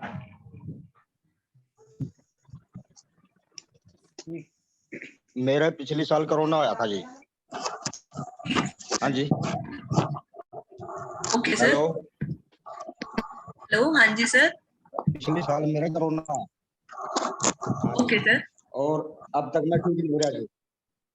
हाँ जी, क्या तकलीफ आ रही है आपको? कोरोना नहीं, अभी क्या तकलीफ आ रही है? तो चले जाता जी, एक तो चले जाता जी। ठीक है, चलने में दिक्कत आवा है, ठीक है सर, थकावट हो जाती है सभी। ठीक है सर। और हाँ, और एक मेरा शुगर है जी। ठीक है सर। हाँ जी, तो शुगर आपने सर टेस्ट करवाई थी? जिस तरह मैंने कल चेक करी थी जी। हाँ कल जी, मेरे तो 253 थी कितनी जी। 253। और वो खाना तो खाने के बाद थी, खाली पेट थी? खाली पेट जी, सुबह। खाली पेट 253 आई थी। तो इसका मतलब आपकी शुगर बहुत ज्यादा बढ़ी हुई है। आप खाने में कुछ मीठी चीज का सेवन करते हैं?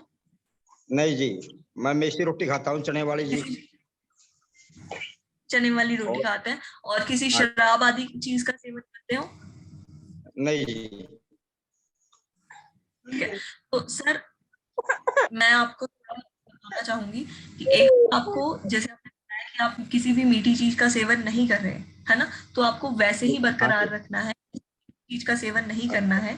दूसरा, आपको रात भर 1 चम्मच मेथी दाना भिगोकर रखना है, उसको आपको सुबह में कंज्यूम करना है खाली पेट। कुछ लोग सिर्फ पानी पीते हैं, आपको सिर्फ पानी नहीं पीना, उसके दाने भी चबाकर खाने हैं। ठीक है, वो ये खा आपको करता जी मैं,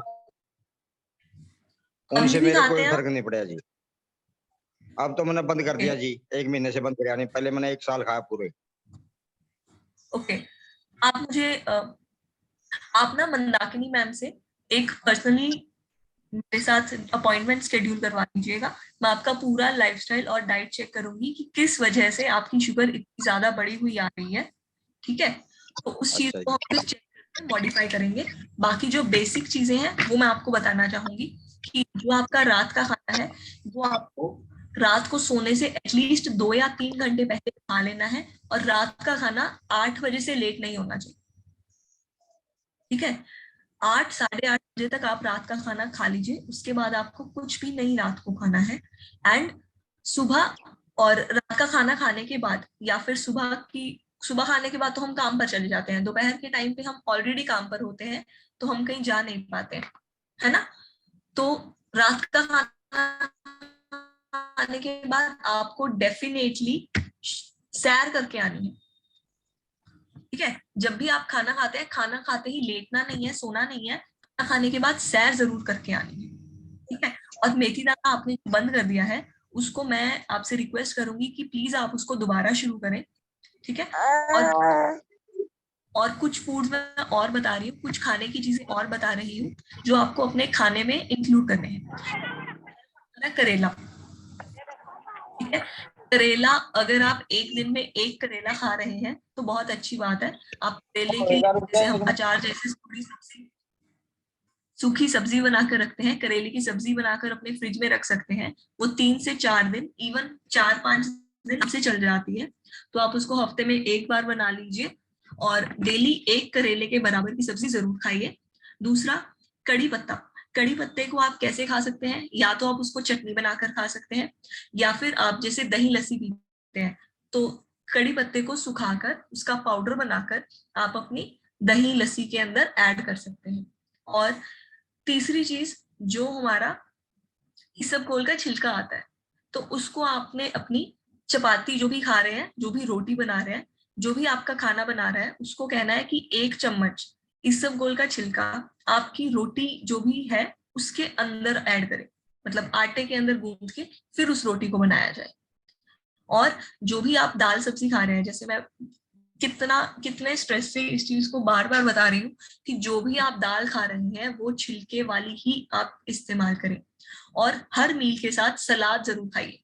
सलाद किसी भी तरह का हो सकता है, आपकी मर्जी का, चाहे वो गाजर है, खीरा है, टमाटर है, प्याज है, चुकंदर है, गोभी है, पत्ता गोभी, या फिर शिमला मिर्च, है ना, या फिर और सीजनल जैसे सलाद आते रहते हैं, ककड़ी है या फिर चिबड़ है ना। जो भी सलाद आपके पास अवेलेबल है, जो भी आपके पास आपको पसंद है, सलाद आपके हर खाने में जरूर होना चाहिए। ठीक है, और मैं आपसे रिक्वेस्ट करूंगी कि एक बार आप फिर से चेक करके बताएं कि जो आपने 200 कुछ मुझे शुगर बताई है, ये खाली पेट की है या खाने के बाद की है? सर,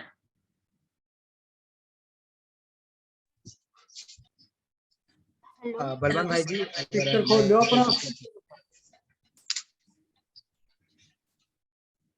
हाँ जी, आज हाँ जी, सुबह खाली पेट करवाई थी।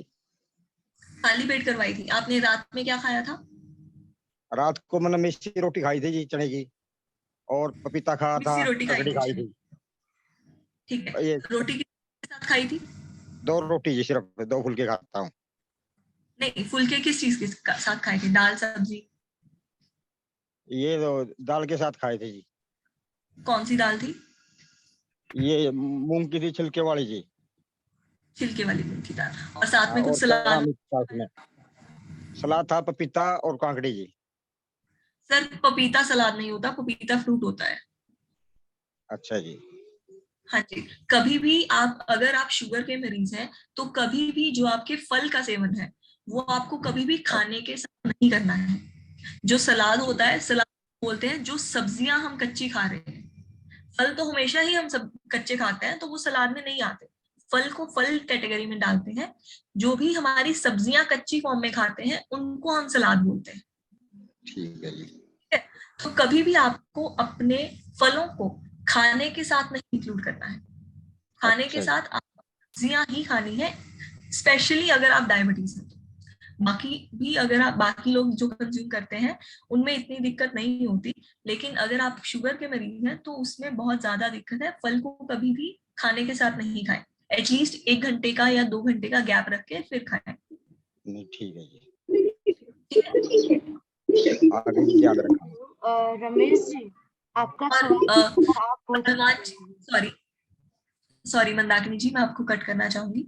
बलवान जी का एक और सवाल था कि इनको लास्ट ईयर कोविड था और अभी हेलो। चल फिर पाने में थोड़ी दिक्कत मान रही है ना? तो सर क्या होता है, कोविड के अंदर सबसे ज्यादा जो प्रेशर होता है, सबसे ज्यादा इम्पैक्ट होता है वो हमारे फेफड़ों पर होता है। और फेफड़े क्या होते हैं, हमारे, हमें सांस लेने में मदद करते हैं, है ना? कोविड के टाइम बहुत लोगों का अगर केस सिवियर हो गया या फिर कोविड अगर ज्यादा बुरे तरीके से लगा, है ना, तो फेफड़े अगर कमजोर थे तो वो ज्यादा इम्पैक्ट हुए। तो फेफड़ों की जो हमें सिचुएशन है, फेफड़ों की जो सेहत है, उसको वापस से बरकरार रखने की कोशिश करनी।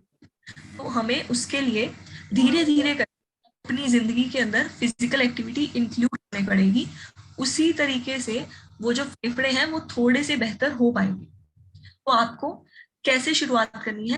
रोज 5 या 10 मिनट आपको सैर के लिए जाना है, इससे ज्यादा नहीं। अभी एक हफ्ता आप 5 मिनट या 10 मिनट जाएंगे, अगले हफ्ते से आप 10 से 15 मिनट तक करेंगे। ठीक है? ठीक है। ज्यादा तेज अगर लगे कि जब मैं ज्यादा तेज चल रहा हूँ तो मुझे दिक्कत हो रही है, तो थोड़ा स्लो चल लीजिए, कोई दिक्कत स्लो नहीं है। चलता हूँ, हाँ जी, स्पीड से नहीं तो चल स्लो, सकता। बिल्कुल। तो आप उसको पहले आप 5 से 10 मिनट तक एक हफ्ता रखिए। धीरे धीरे आपका जो फेफड़े हैं वो अपने आप को बरकरार वापस कर पाएंगे। तो फिर आप उसको 10 से 15 मिनट बढ़ाइएगा, फिर उसको 15 से 20 मिनट बढ़ाइएगा धीरे धीरे करके। तो महीने 2 महीने में करके फिर आपको उसको आधे पौने घंटे तक लेके आना है।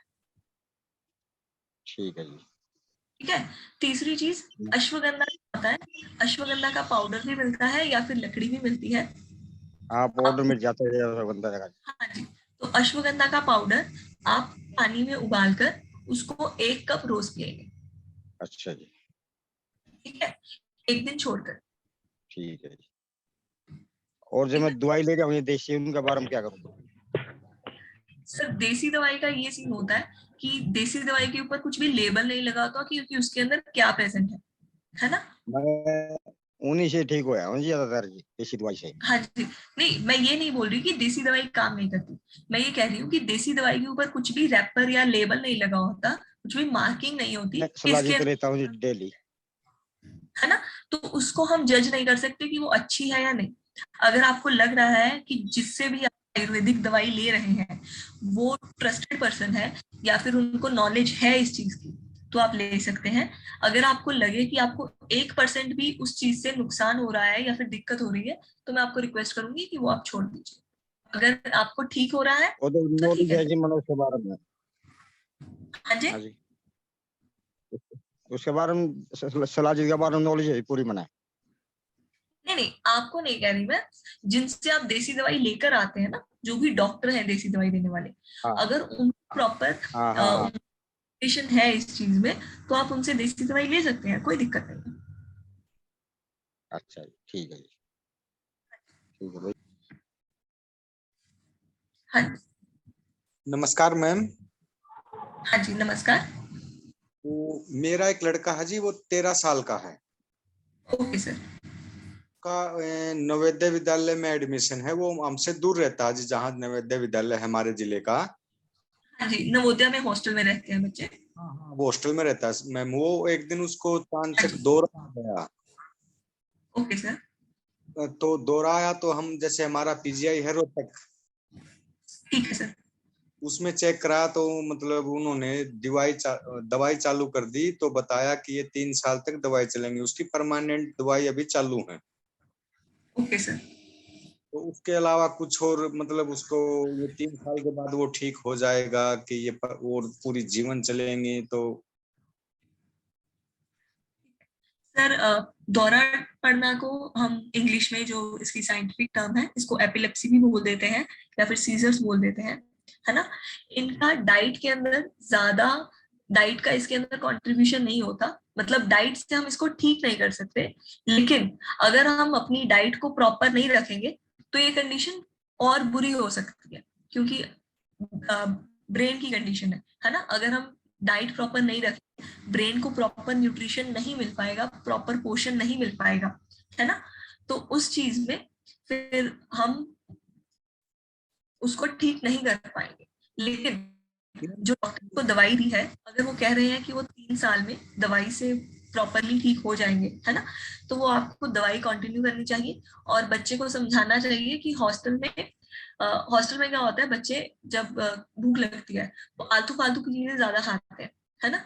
तो आप उसको, बच्चे एक डिब्बी भर के नट्स जो भी आपके पास अवेलेबल हो, मूंगफली हो गई, बादाम हो गए, अखरोट हो गए, है ना, जो भी नट्स आपके पास अवेलेबल हो, एक डिब्बा भर के पास दीजिए कि बच्चे जब भी तुझे भूख लगे, तूने आलतू फालतू की चीजें नहीं खानी है पैकेट वाली, तो अच्छी चीज खाएगा, ठीक है। और आप क्या चीजें दे सकते हैं, टाइम टू टाइम फ्रूट्स। अगर आपका बच्चा 1 महीने में घर आता है ना, तो महीना भर तो फ्रूट नहीं चल पाते, लेकिन आप उसको हफ्ते 10 दिन के लिए फ्रूट देके भेज सकते हैं। यहाँ हफ्ता 10 दिन फ्रूट। हम हर हफ्ते से मिलने जाते हैं। वो जो हाथ है ना मैम, हाथ से हैंडीकैप है। ओके। हाथ से हैंडीकैप है, तो उसका जैसे 2-3 बार वो गिर गया, तो उसका मतलब जो सिर माथा बोलते हैं ना, तो हाँ जी, तो वो लग गया 2-3 बार। कोई नस वस ब्लॉक हुई क्या, उससे पहले उसको कोई प्रॉब्लम नहीं थी मैम। ओके। तो ये सर क्लिनिकल कंडीशन है, इसको डॉक्टर ही टेक केयर करेंगे, ठीक है। डाइट में ये चीज कर सकते हैं कि न्यूट्रिशन उसको प्रॉपर जाए, ताकि और किसी और कोई मेडिकल कंडीशन ना पैदा हो न्यूट्रिशन से रिलेटेड। वैसे तो हमने पूरा चेक कराया, मतलब उसका हर चीज चेक कराई। जैसे वहाँ वो स्कूल वाले उसका मेडिकल मंगाते हैं, टेस्ट कराते हैं सब। उसमें वो चलने में, फिरने में, रेस मारने में, साइकिल में फर्स्ट आया था, हैदराबाद गया था साइकिल के चक्कर में। वो हर एक चीज में वो प्रॉब्लम है उसको। ओके, कोई बात नहीं सर, मैं जितना समझ पाई हूँ अभी तक उसकी कंडीशन के बारे में, उसकी कंडीशन प्रॉपरली क्लिनिकल ही है, ठीक है। तो उसको डॉक्टर ही टेक केयर करेंगे, डॉक्टर ही हैंडल करेंगे। मैं उसके बारे में आपको स्पेशली कुछ अलग से डाइट का ही बता सकती हूँ। तो डाइट का ठीक प्रॉपर है। हेलो, वो ही दे सकते हैं। हाँ जी। ये बलजीत सिंह मिस्त्री है नी जो जी। Hello hello. हाँ जी, हाँ जी, बोलो। मैं आपको एक राय देना चाहता हूँ जी। बताओ जी। मेरी मिसेज का प्रॉब्लम थी है। ठीक है। मैंने जिंदल हॉस्पिटल है हिसार में। ठीक है जी। वो विजय कुमार डॉक्टर है, उसको दिखाया था मैंने। ठीक है जी। वो जमा सही 100% ठीक हो रही है जी। तो दिखा लेंगे सर। हाँ, मैंने इसलिए आपको बताया था। ठीक है जी, okay sir. Vijay Kumar doctor है, वैसे तो 3 बैठते हैं वहाँ पे। ठीक विजय है जी। कुमार डॉक्टर है वहाँ पे। ठीक है सर, उनको दिखा लेंगे। क्या का डॉक्टर रह रहे हैं? न्यूरो का।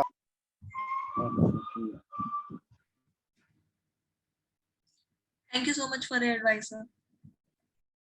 Hello hello madam. हेलो, हाँ जी सर। नमस्कार मैडम। नमस्कार सर। जी मैडम मेरी मदर मम्मी है ना हाँ जी। जी, उनके हाथ पैर दुखते हैं सबसे ज्यादा। ओके, तकरीबन उनको 5-6 साल हो गए। ओके, उनकी एज क्या होगी? एज वो होगी मैडम 50 के लगभग, 50-51 के लगभग। ओके, ठीक है। सारी जगह दिखा लिया, बहुत सी जगह दिखा लिया, आराम नहीं मिलता उनको। दवा गोली खाती रहती है तो आराम मिलता है। डॉक्टर ने बताया कि जो कंडीशन है उसका नाम क्या है कुछ? नहीं, नाम तो कुछ नहीं बताया मैडम उसका, वो पैर दर्द ही बताते हैं बस खाली।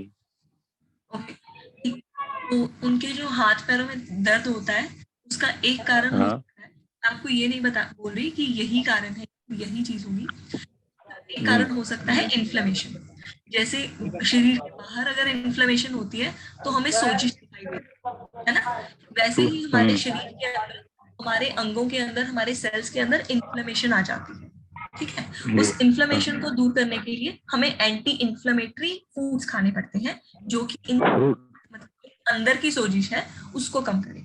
जो सेल्स की सोजिश है, सोजिश एग्जैक्टली उसकी टर्म नहीं है, मैं सिर्फ उसको सिंप्लीफाई करने के लिए ये वर्ड यूज कर रही हूँ, तो उसको इन्फ्लेमेशन बोला जाता है। ठीक है, तो एंटी इन्फ्लेमेटरी फूड्स के अंदर सबसे पहले जो कि बहुत ही कॉमन है, बहुत ही ज्यादा इस्तेमाल किया जाता है, वो आती है हमारी हल्दी। हल्दी, है ना? हाँ जी, तो हल्दी एक बहुत ही अच्छी एंटी इन्फ्लेमेटरी है। वैसे भी आपको आपने देखा होगा अगर किसी के चोट कहीं पे भी कुछ हो जाता है तब हम उसको हल्दी वाला दूध पिलाते हैं, है ना, ताकि उसका शरीर अपने आप से रिपेयर कर सके उस चीज को, है ना। तो उसके अलावा हल्दी के अलावा अदरक भी एंटी इन्फ्लेमेटरी होता है। अदरक को आप कैसे दे सकते हैं? अदरक को कद्दूकस करके उसका रस निकाल कर, जैसे हम नींबू पानी बनाते हैं ना, ऐसे अदरक का रस डाल के बीच में नींबू डाल के बीच में थोड़ी सी काली मिर्च डालकर, है ना, और नमक डालकर, वैसे आप 1 गिलास पानी का बनाकर उनको दे सकते हैं रेगुलर बेसिस पे। ठीक है, लहसुन बहुत ही अच्छी एंटी इन्फ्लेमेटरी होती है। लहसुन को आप 1 कली तोड़कर, जैसे 1 से 2 कली तोड़कर रेगुलरली दे सकते हैं। उनकी कोई हार्ट की बीमारी की या फिर बीपी की कोई दवाई? नहीं मैंने बीपी की दवाई चलती है उनकी, बीपी गोली खाती है। बीपी की दवाई चलती है ना, तो बीपी की दवाई क्या करती है? हमारे खून को पतला करती है। ठीक है, और लहसुन क्या करती है? हमारे खून को पतला करती है। और अगर ये दोनों चीजें हम एक साथ कंबाइन कर देंगे तो खून इतना ज्यादा पतला रहेगा कि अगर थोड़ी सी भी चोट लगेगी तो बहुत ज्यादा खून बह जाएगा। ठीक है, तो अगर किसी की भी बीपी की दवाई चल रही है तो उसको कच्ची लहसुन रेगुलर बेसिस पे ज्यादा नहीं खानी। ठीक है, तो आप क्या कर सकते हैं? लहसुन की चटनी बना सकते हैं, उसको कभी कभार खा लिया, है ना। और कौन सी चीजें हैं? और फल बहुत ही अच्छे हैं उनके लिए। जो भी फल आपके पास अवेलेबल हो, अलग अलग रंगों की, जैसे मैंने हर कलर का, हर रंग के फल का अपना एक एंटीऑक्सीडेंट पोटेंशियल होता है। एंटीऑक्सीडेंट्स एंटी इन्फ्लेमेटरी इफेक्ट भी दिखाते हैं। ठीक है, उसके अलावा सब्जियां, जितनी ज्यादा सब्जियां वो खा सके उतना उनके लिए अच्छा है। और नट्स, अगर वो अखरोट खा सकती हैं तो बहुत ही बढ़िया है, अगर वो बादाम खा सकती हैं तो बहुत ही बढ़िया है, नहीं तो मूंगफली भी कुछ थोड़ी क्वांटिटी में खा सकते हैं। क्या होता है, बादाम अखरोट महंगे होते हैं तो हम ऑलरेडी ऑब्वियसली थोड़े से खाते हैं, है ना, लेकिन मूंगफली हमें सस्ती मिल जाती है तो हम क्या करते हैं, बहुत सारी खा लेते हैं, जिस वजह से वो फिर हमारे शरीर को नुकसान पहुंचाती है। तो इस वजह से जो भी खाने वाली चीजें हैं हमेशा लिमिटेड अमाउंट में खाई जाए। जी मैडम। ठीक है, अदरक का, और आप अदरक और ये हल्दी होती है जो, इसकी आप चटनी बनाकर भी दे सकते हैं। ठीक है, आपको YouTube पर बहुत अच्छे से वीडियो वगैरह सब मिल जाएगा कैसे बनानी है, तो आप ये भी दे सकते हैं। और सॉरी, मैं अभी एक ऐड करना चाहूंगी, तिल, जो हमारे सफेद और काले तिल होते हैं ना, ये आप उनको दे सकते हैं। क्या कर सकते हैं, जैसे भी सर्दी आ रही है, सर्दियों में तो तिल वाली गच्चक आ जाती है, या फिर आप क्या कर सकते हैं, तिल को एक डिब्बी, ठीक है, या फिर आप उसको रेगुलरली सिंपली 1 चम्मच तिल का लिया, या फिर अलसी के बीज उनके लिए बहुत ही ज्यादा फायदेमंद हो सकते हैं। आप 1 चम्मच अलसी रोज उनको खिलाइए बिना नाक, उनके लिए एक तो उनके मैडम, बीपी को कंट्रोल करके रखेंगे। आवाज नहीं आ रही, कट के आवाज आ रही है। हेलो, अभी आवाज आ रही है? कट के आ रही है मैडम।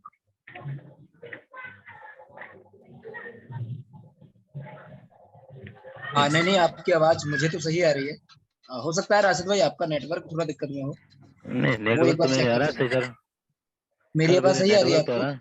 नहीं, आपकी सही आ रही, मैडम की कट के आ रही थी आवाज। अच्छा, अभी आ रही थी, अभी लेकिन सही आ रही थी मैडम की। हाँ मैम, अभी बीच में अभी कट मेरी कट आवाज कर हो ठीक रहा आ है। रही है सर? नहीं, जी अभी अभी आ रही ठीक है, मैडम अभी से। ठीक।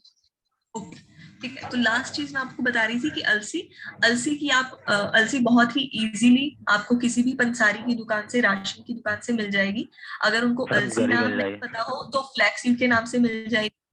ठीक है, अलसी मैडम आप उनको, हाँ जी, हाँ मैडम, बोले बोले। हाँ जी, 1 चम्मच अलसी का रोज उनको खिलाइए। दूसरा मेथी दाना, मेथी दाना जैसे मैंने डायबिटीज लोगों को बोला, वैसे ही मेथी दाना की एंटी इंफ्लेमेटरी प्रॉपर्टीज भी होती है। तो मेथी दाना रात को भिगोकर वो भी सुबह खा सकते हैं 1 चम्मच। तो मतलब मेथी दाना तो उनने खाया, वो क्या बना के लड्डू बना खाया उनने मेथी दाने के। ठीक है, वो तो उनने बहुत खाया, लड्डू बना बना खा लेती है वो।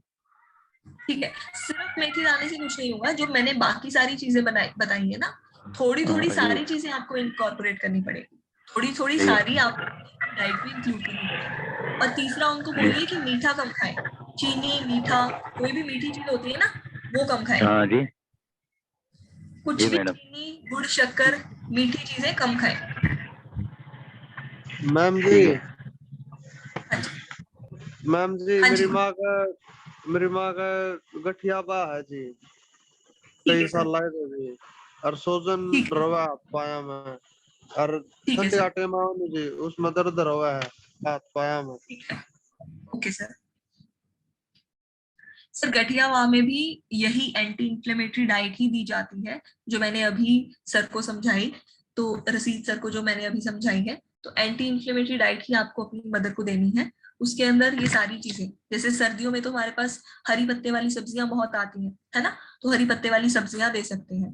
ऐसे फल, ऐसे फूड जो शरीर में गर्मी पहुंचाए, है ना, क्योंकि सर्दियों में ज्यादा दिक्कत आती है, जो घुटनों में और जोड़ों में ज्यादा दर्द रहने लगता है, जिनको गठिया होता है ना, तो उनके लिए ये चीज बहुत जरूरी है, चीजें जो शरीर को गर्मी पहुंचाए। इसका मतलब ये नहीं है कि आप बार बार गर्म चाय पीते रहेंगे कि हाँ शरीर को गर्मी पहुंचे, वो नहीं। जिनकी जैसे हम कहते हैं कि आयुर्वेद के अकॉर्डिंग वो फूड गर्म हो, है ना, तो उसमें आपकी ये लहसुन आ गई। आपकी मम्मी जी कोई दवाई लेते हैं? हाँ लेते हैं जी, जैसे अब ठंड का टाइम आने लग गया जी, अब एक दिन में 2 दिन में एक गोली लेते हैं जी। नहीं, मतलब गठिया की दवाई ही लेते हैं या बीपी वगैरह की कोई दवाई भी लेते हैं? ना जी बीपी वापी की तो नहीं लेते जी, एक गठिया बाकी लेते हैं जी। ठीक है,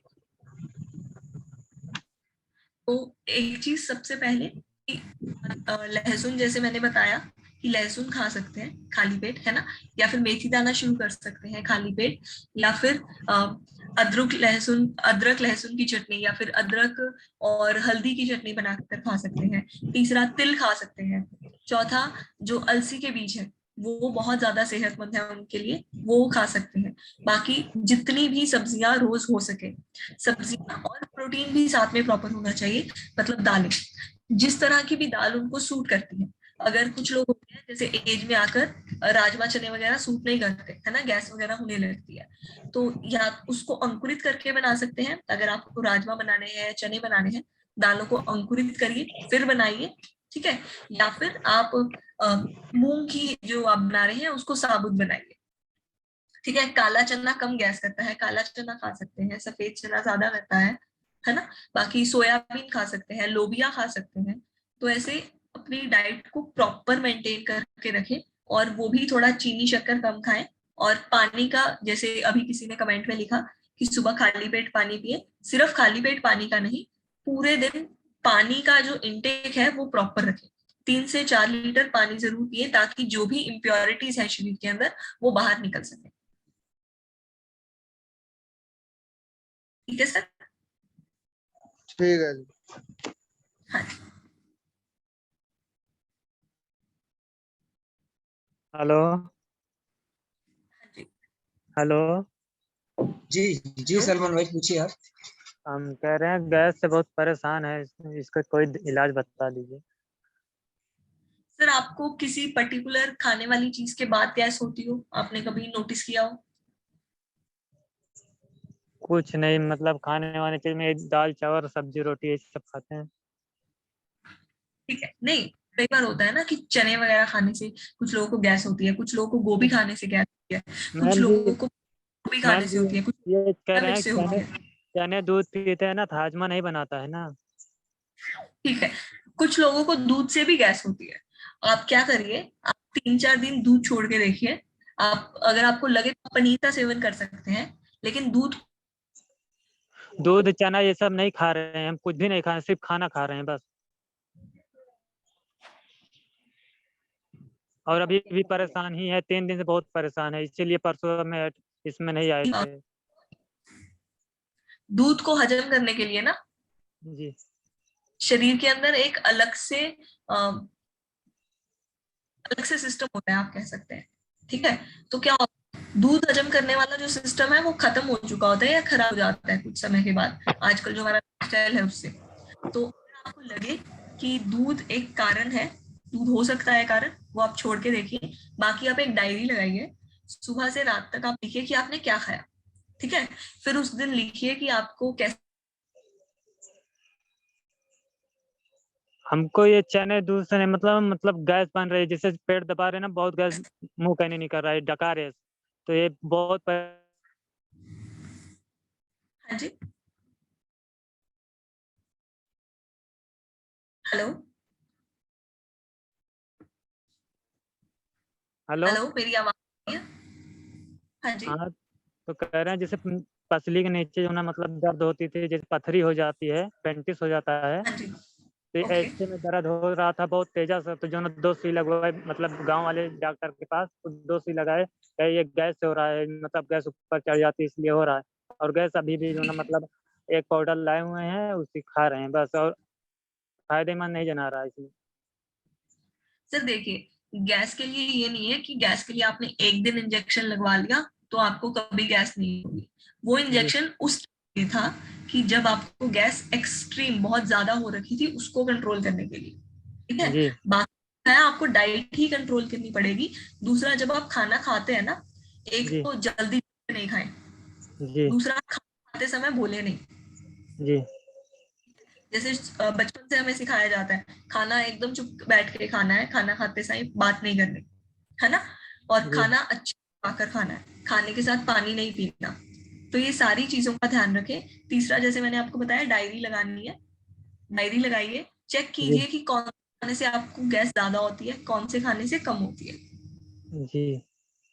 और खाना खाते ही सोना नहीं है, खाना खाकर वॉक करिए, चाहे और कहीं नहीं जाना, 5 मिनट टहल लीजिए। आते तो रोज है मैम। इसमें दही का सेवन ज्यादा होता जी गैस में। क्या चीज? सुबह सुबह निर्णावासी। सुबह सुबह पानी पीते हैं, सोकर उठते हैं तो। ठीक है सर, गैस में निर्णावासी का दही का सेवन ज्यादा करना होता है। मैं उसका कारण बता देती हूँ। दही क्या होती है, दही हमारी प्रोबायोटिक होती है। जैसे मैं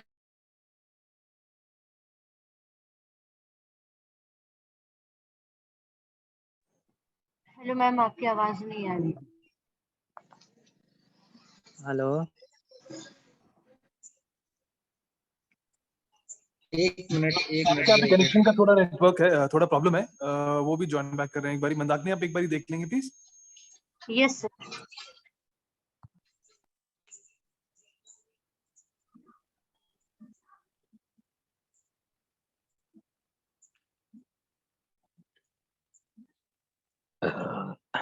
रियली सॉरी, मेरा थोड़ा नेटवर्क का इश्यू चल रहा है। मैं बता रही थी, जैसे अभी किसी सज्जन ने हमें सजेस्ट किया कि खाली पेट दही खाएं, उससे आपकी गैस कम होगी। वो बहुत ही सही चीज है, मैं आपको उसका कारण भी बता देती हूँ। क्या होता है, दही हमारी प्रोबायोटिक होती है। जैसे मैंने पिछले वेबिनार में आपको समझाया था कि प्रोबायोटिक जो भी फर्मेंटेड चीजें होती हैं, जिनमें कोई ना कोई माइक्रोब्स प्रेजेंट होते हैं, जिस खाने के अंदर है ना। तो वो हमारे जो हमारा पेट है, जो हमारी गट हेल्थ है, उसको बरकरार रखने में मदद करते हैं। और गैस किस वजह से होती है? अगर हमारी गट हेल्थ प्रॉपर नहीं है, जब हमारा पेट सेहतमंद नहीं है, तब ज्यादातर गैस होती है कि हर चीज को पचा नहीं पाता, है ना। और गट हेल्थ अच्छी कैसे होगी? अगर हम उसको गुड बैक्टीरिया प्रोवाइड करेंगे। गुड बैक्टीरिया हमारी दही में हो गया, है ना। और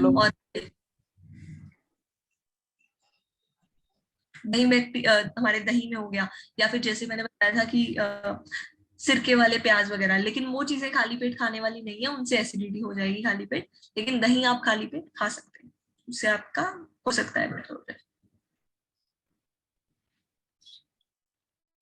हाँ जी।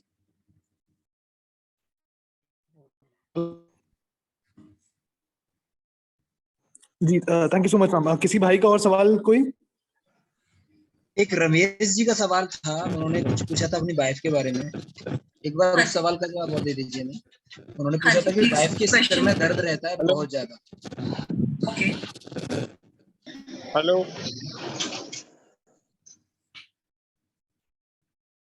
हाँ जी। मैं जो अभी सवाल पूछा गया है कि उनकी वाइफ के सिर में बहुत दर्द रहता है, अगर आप सर प्रेजेंट हैं तो अपना सवाल का जवाब प्लीज सुन लीजिए। आप क्या कर सकते हैं, एक तो रात को सोते टाइम रात को सोते टाइम गर्म दूध पीकर सोएं। हल्दी वाला हो सके तो अच्छी बात है, नहीं तो क्या करना है, इलायची चबानी है। डेली 1 से 2 इलायची आपको चबानी है। इलायची आप अगर दाना निकाल कर चबाना है तो दाना निकाल कर चबाइए, छिलके के साबुत चबाना है तो उसके साथ चबाइए। और बाजार में ना एक एप्सम सॉल्ट करके नाम का नमक मिलता है, उसके अंदर 1 से 2 चम्मच गर्म पानी के अंदर वो नमक डालना है और अपने पैर भिगो के रखने हैं उसके अंदर। तो कई बार होता है, most of the time magnesium की डेफिशिएंसी से ये सिर का ज्यादा दर्द होता है, सिर दर्द की दिक्कत रहती है, तो उससे वो ठीक हो जाए। सॉल्ट का नाम फिर रिपीट कर देती हूँ, एप्सम सॉल्ट बोलते हैं उसको, या फिर मैग्नीशियम सॉल्ट बोलते हैं। ये क्या कि आप किसी भी मेडिकल स्टोर से लेके आ सकते हैं, सस्ता ही मिल जाता है, 40-50 की डिब्बी। और उसको 1 चम्मच गर्म पानी के अंदर रख के पैर भिगोइए daily. I would request my team members के जिसके भी कैंडिडेट्स अपने सवाल पूछ रहे हैं, जो मैम सजेशन बता रही हैं, प्लीज उनको अलग से एक बार बता दें। एंड मैं ऑलरेडी ग्रुप पे भी लिख चुका हूँ ये चीज के जो भी टीम मेंबर्स हैं, जिसके भी कैंडिडेट सवाल पूछ रहे हैं, वो प्लीज उनके नाम नंबर वगैरह नोट करते रहें, प्लीज वो शेयर करें, जैसे इनके ऊपर हम फीडबैक ले सकें कैंडिडेट्स के साथ में। सो प्लीज इनका नाम नंबर वगैरह बैच नेम वगैरह रखिए अपने पास में, जैसे हम we can connect back to again to these candidates again please. Balwan Singh जी।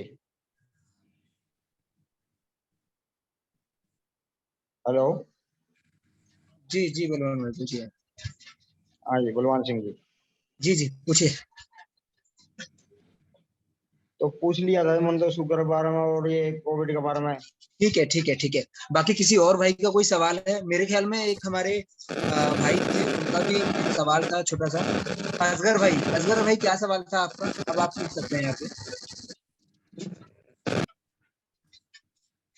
मेरे ख्याल में वो है नहीं। हाँ, किसी और भाई का कोई सवाल है तो आप कर सकते हैं। जीत भाई।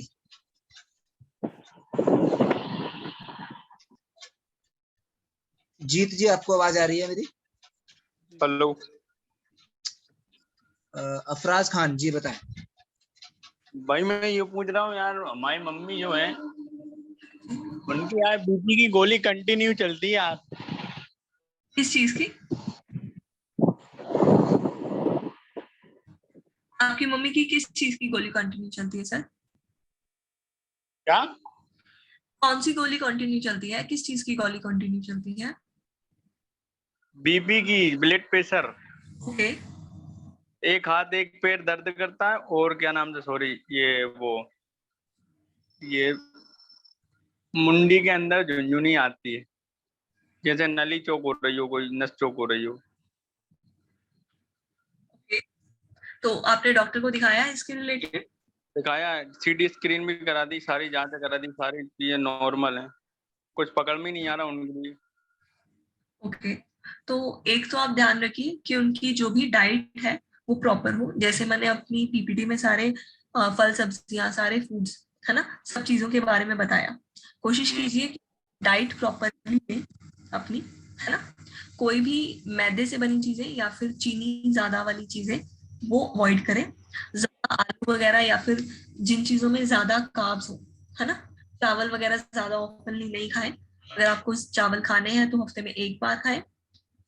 और वो जैसे मैंने आपको बैलेंस डाइट के बारे में बताया है, बैलेंस थाली के बारे में बताया है कि आप अपनी थाली को 4 हिस्सों में डिवाइड करें। एक हिस्सा आपका प्रोटीन सोर्स, एक हिस्सा आपका जो भी आपकी रोटी होगी, और बाकी 2 हिस्से, एक हिस्सा कच्ची सब्जी जिसको हम सलाद बोलेंगे, और एक हिस्सा पकी हुई सब्जी,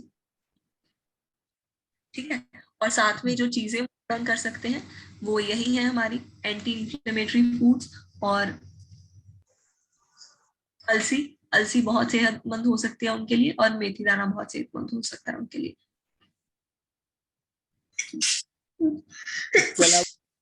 सॉरी, हाँ जी।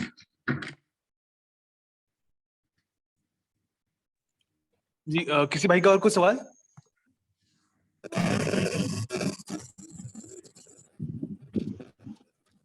Hello hello hello. Gyasuddin ji कुछ पूछना चाह रहे हैं, एक बार आप कंप्लीट कर लीजिए।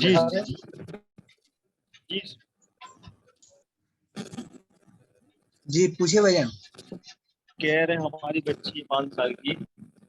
Okay sir.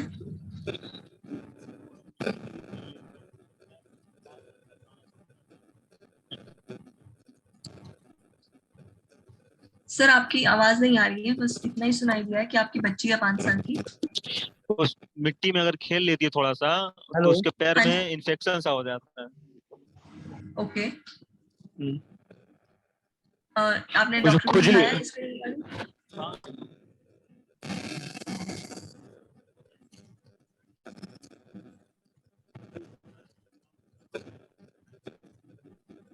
सर आपकी आवाज नहीं आ रही है फिर से। 5 साल की। जी गयासुद्दीन हाँ जी, सिद्दीकी की आपका सवाल सुन लिया है मैम ने। मैम एक बारी मैं रिपीट कर देता हूँ। गयासुद्दीन सिद्दीकी का जो क्वेश्चन है, व्हाट यू आर सेइंग कि इनकी 5 साल की बच्ची है जो कि जब मिट्टी वगैरह में खेलती है तो उसको इन्फेक्शन हो जाता है बॉडी में। सो उसके लिए क्या उपाय, क्या उनको सजेशन है, वो उनको जानना था। कोई दवा, कोई ऑइंटमेंट या कुछ भी ऐसा? सर ऐसा कोई ऑइंटमेंट नहीं है। अगर उसको मिट्टी में खेलने से इन्फेक्शन हो जाता है तो एक कारण हो सकता है कि जिस एरिया में वो मिट्टी में खेल रही है वो मिट्टी में कुछ हो अलग से, है ना, कुछ माइक्रोबियल ग्रोथ हो रखी हो जो इन्फेक्शन कॉज कर रही हो, या फिर हो सकता है कि उसको ओवरऑल मिट्टी से ही एलर्जी हो, है ना। तो एलर्जी होती है तो एलर्जी को हम किसी भी तरह से अवॉइड ही कर सकते हैं, एलर्जी को हम ठीक नहीं कर सकते। अगर आपको किसी भी फूड से, किसी भी चीज से अगर एलर्जी है तो उसको ठीक नहीं किया जा सकता, उसको सिर्फ अवॉइड किया जा सकता है कि उस चीज से आप दूर रहें।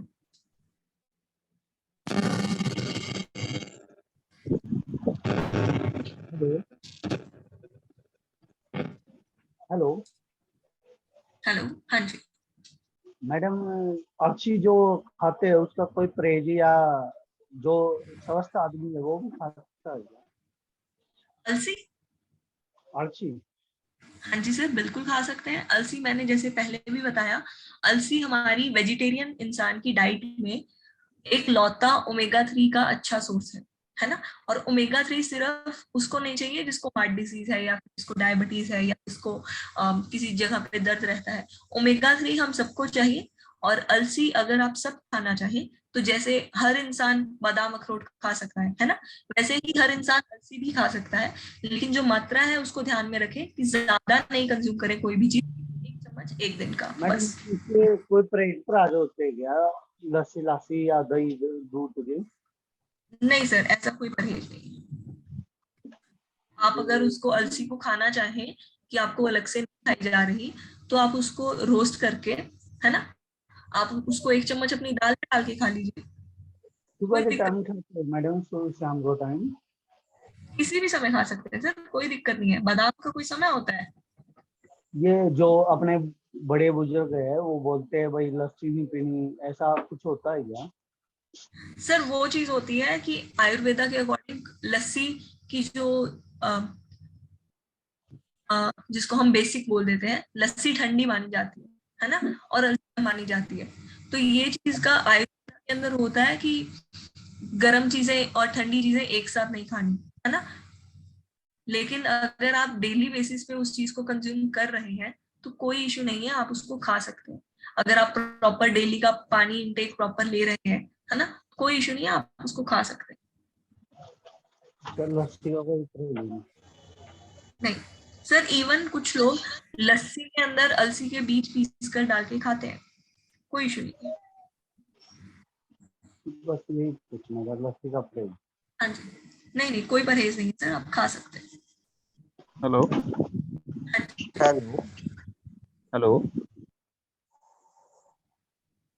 हेलो, हाँ जी।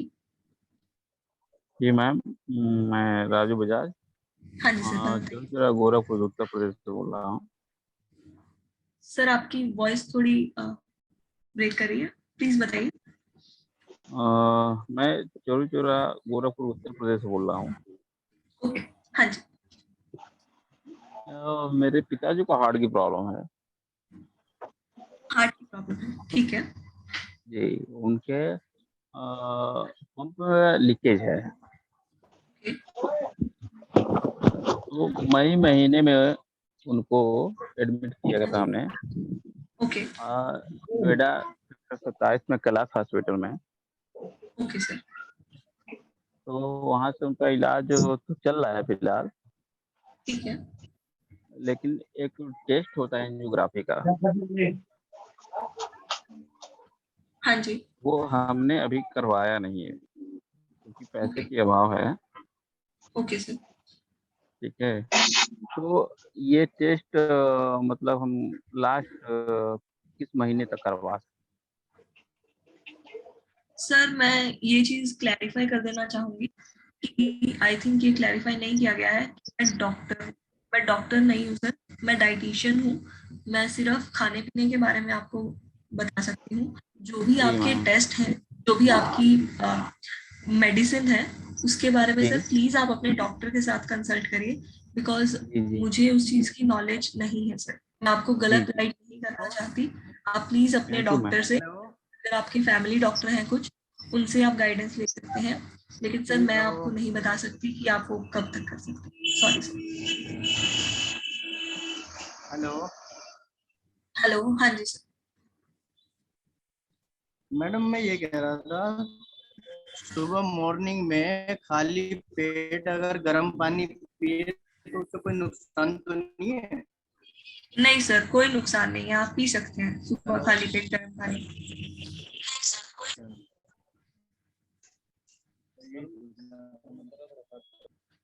मेरी आवाज आ रही है सर आपको? सर में दर्द रहता है। ओके। एक भाई है हमारे, उनके सर में दर्द रहता है। वो असल में टेलर वाला काम है उनका। जी, उनका टेलर वाला काम है ना? हाँ जी, जी, उनका जी। टेलर वाला काम है ना। तो उसका एक कारण हो सकता है कि बहुत ज्यादा सिटिंग और बहुत ज्यादा पैर का मोशन, हाथों और पैरों का बैठे बैठे, है ना। तो यूजुअली टेलरिंग करते हुए सर्वाइकल की दिक्कत आ जाती है, जिस वजह से सिर में दर्द और गर्दन में दर्द रहने सर लगता के है। नीचे गले में दर्द होता है। हाँ जी, हाँ जी, बैक में गर्दन में दर्द होता होगा ना, जो यहाँ से पीठ कनेक्टेड होती है। जी हाँ जी, तो उनको बोलिए कि YouTube पे ना सर्वाइकल की स्पेशल एक्सरसाइज होती है, कुछ ना हाथों की, जहाँ जैसे जिनको करने से ये थोड़ा ना ठीक रहने लगता है। ये प्रॉपरली ठीक नहीं हो पाता बिकॉज हमारी स्पाइनल में थोड़ा डिफरेंस हो जाता है, लेकिन ये मैनेज हो जाता है अगर वो प्रॉपर एक्सरसाइज करते हैं। और उनको बोलिए कि थोड़े थोड़े टाइम बाद ना ब्रेक लेते हैं बीच में, ज्यादा टाइम तक नजर ना लगाएं यहाँ पे, क्योंकि टेलरिंग में नजर लगानी पड़ती है। तो ज्यादा टाइम तक नजर ना लगाएं, थोड़ी थोड़ी देर में ब्रेक बीच में। और ये जो ब्रेक्स ले रहे हैं उनमें यूट्यूब पे आपको सिंपली सर्वाइकल के लिए एक्सरसाइजेस मिल जाएंगी, तो वो साथ साथ के लिए करनी है ना। वो हाथों की और कंधों की मूवमेंट के लिए होती है, ठीक है। तो उससे उनको रिलीफ मिलेगा। अच्छा मैडम, मैं एक चीज ये पूछ रहा था कि ये जो बादाम बादाम मैं खाता हूँ असल में भिगो के रोज सुबह में, उसके छिलका उतार के और बादाम खाता हूँ, तो मैडम इसकी क्वांटिटी कितनी होती है? सर 5 से 10 बादाम एक दिन के, चाहे आप एक 4-5 आदमी के लिए खाइए 5 चाहे आप 10 तक खाइए। अच्छा। देखिए, आप एक दिन में एक मुट्ठी भर तक बादाम खा सकते हैं, ठीक है। अगर आप डेली एक मुट्ठी भर के बादाम खा रहे हैं आपको नुकसान नहीं करेंगे। लेकिन अगर आपका जो टोटल ओवरऑल एनर्जी बैलेंस है, मान लीजिए आपके शरीर को 1500 किलो कैलोरी एनर्जी चाहिए, है ना, लेकिन आप बाकी तो खाना प्रॉपरली खा ही रहे हैं और साथ में आपने मुट्ठी भर के बादाम ऐड कर दिए, मुट्ठी भर में मान लीजिए 100 ग्राम तो आ ही जाएंगे, 50-100 ग्राम, है ना, तो उनसे 300-400 किलो कैलोरी और आ गई। तो आप अपनी जितनी आपके शरीर को रिक्वायरमेंट है उससे आपका मतलब प्रॉपर एनर्जी ज्यादा हो गई, तो उससे आप फिर मोटापा आएगा। तो ये सिर्फ बादाम का वो नहीं है, कोई भी चीज अगर आपकी डेली की जो न्यूट्रिशन रिक्वायरमेंट है उससे ज्यादा कंज्यूम करेंगे तो उससे मोटापा आएगा। तो एक मुट्ठी भर तक बादाम आप खा सकते हैं, कोई दिक्कत नहीं है। अच्छा, छोटे बच्चे के लिए? छोटे बच्चे के लिए भी आधी मुट्ठी तक खा सकते हैं बड़े आराम से। अच्छा मैडम, ये कह रहा था मैं, ये खजूर दूध में इसे उबाल के खा सकते सर हैं? आपकी वॉइस ब्रेक हो रही है सर।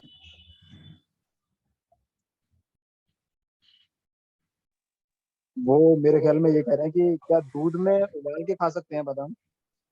हाँ जी बिल्कुल खा सकते हैं, बादाम वाला दूध पीते हैं लोग, बिल्कुल खा सकते हैं। हेलो हेलो मैम, मुझे जैसे ठंडे पानी में नहा लूं तो जैसे शरीर ऐसा हो जाता है जैसे बुखार हो गया, बारिश में भीग गया तो दिक्कत है। जिस जैसे मौसम चेंज होता है ना, तो मैं हफ्ते 10 दिन के लिए मतलब बीमार होता हूँ, जैसे बुखार हो गया, पूरा शरीर टूटता है।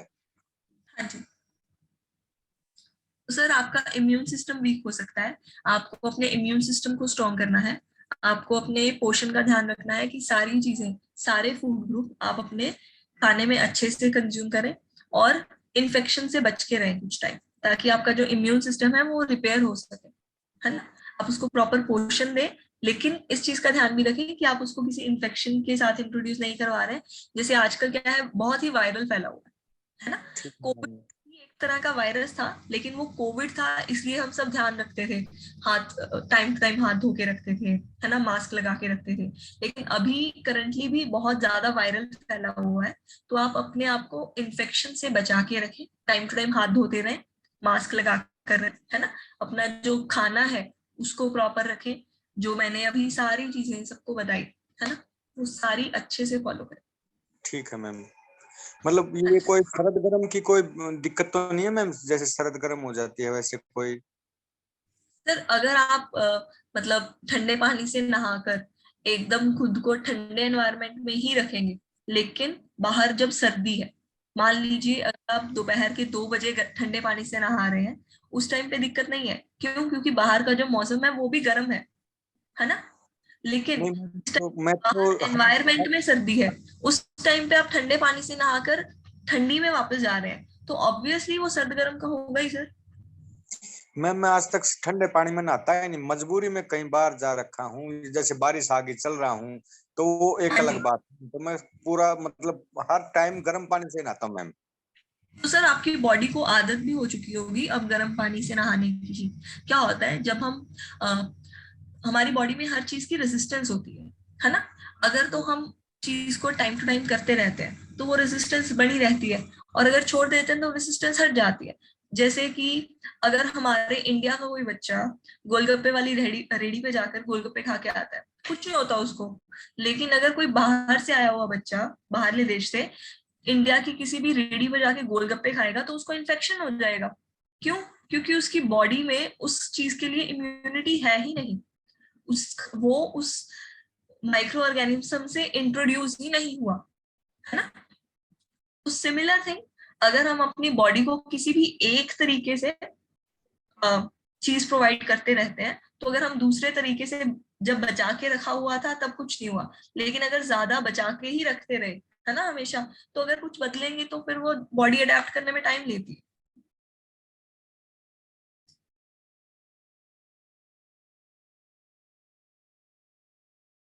ठीक है सर?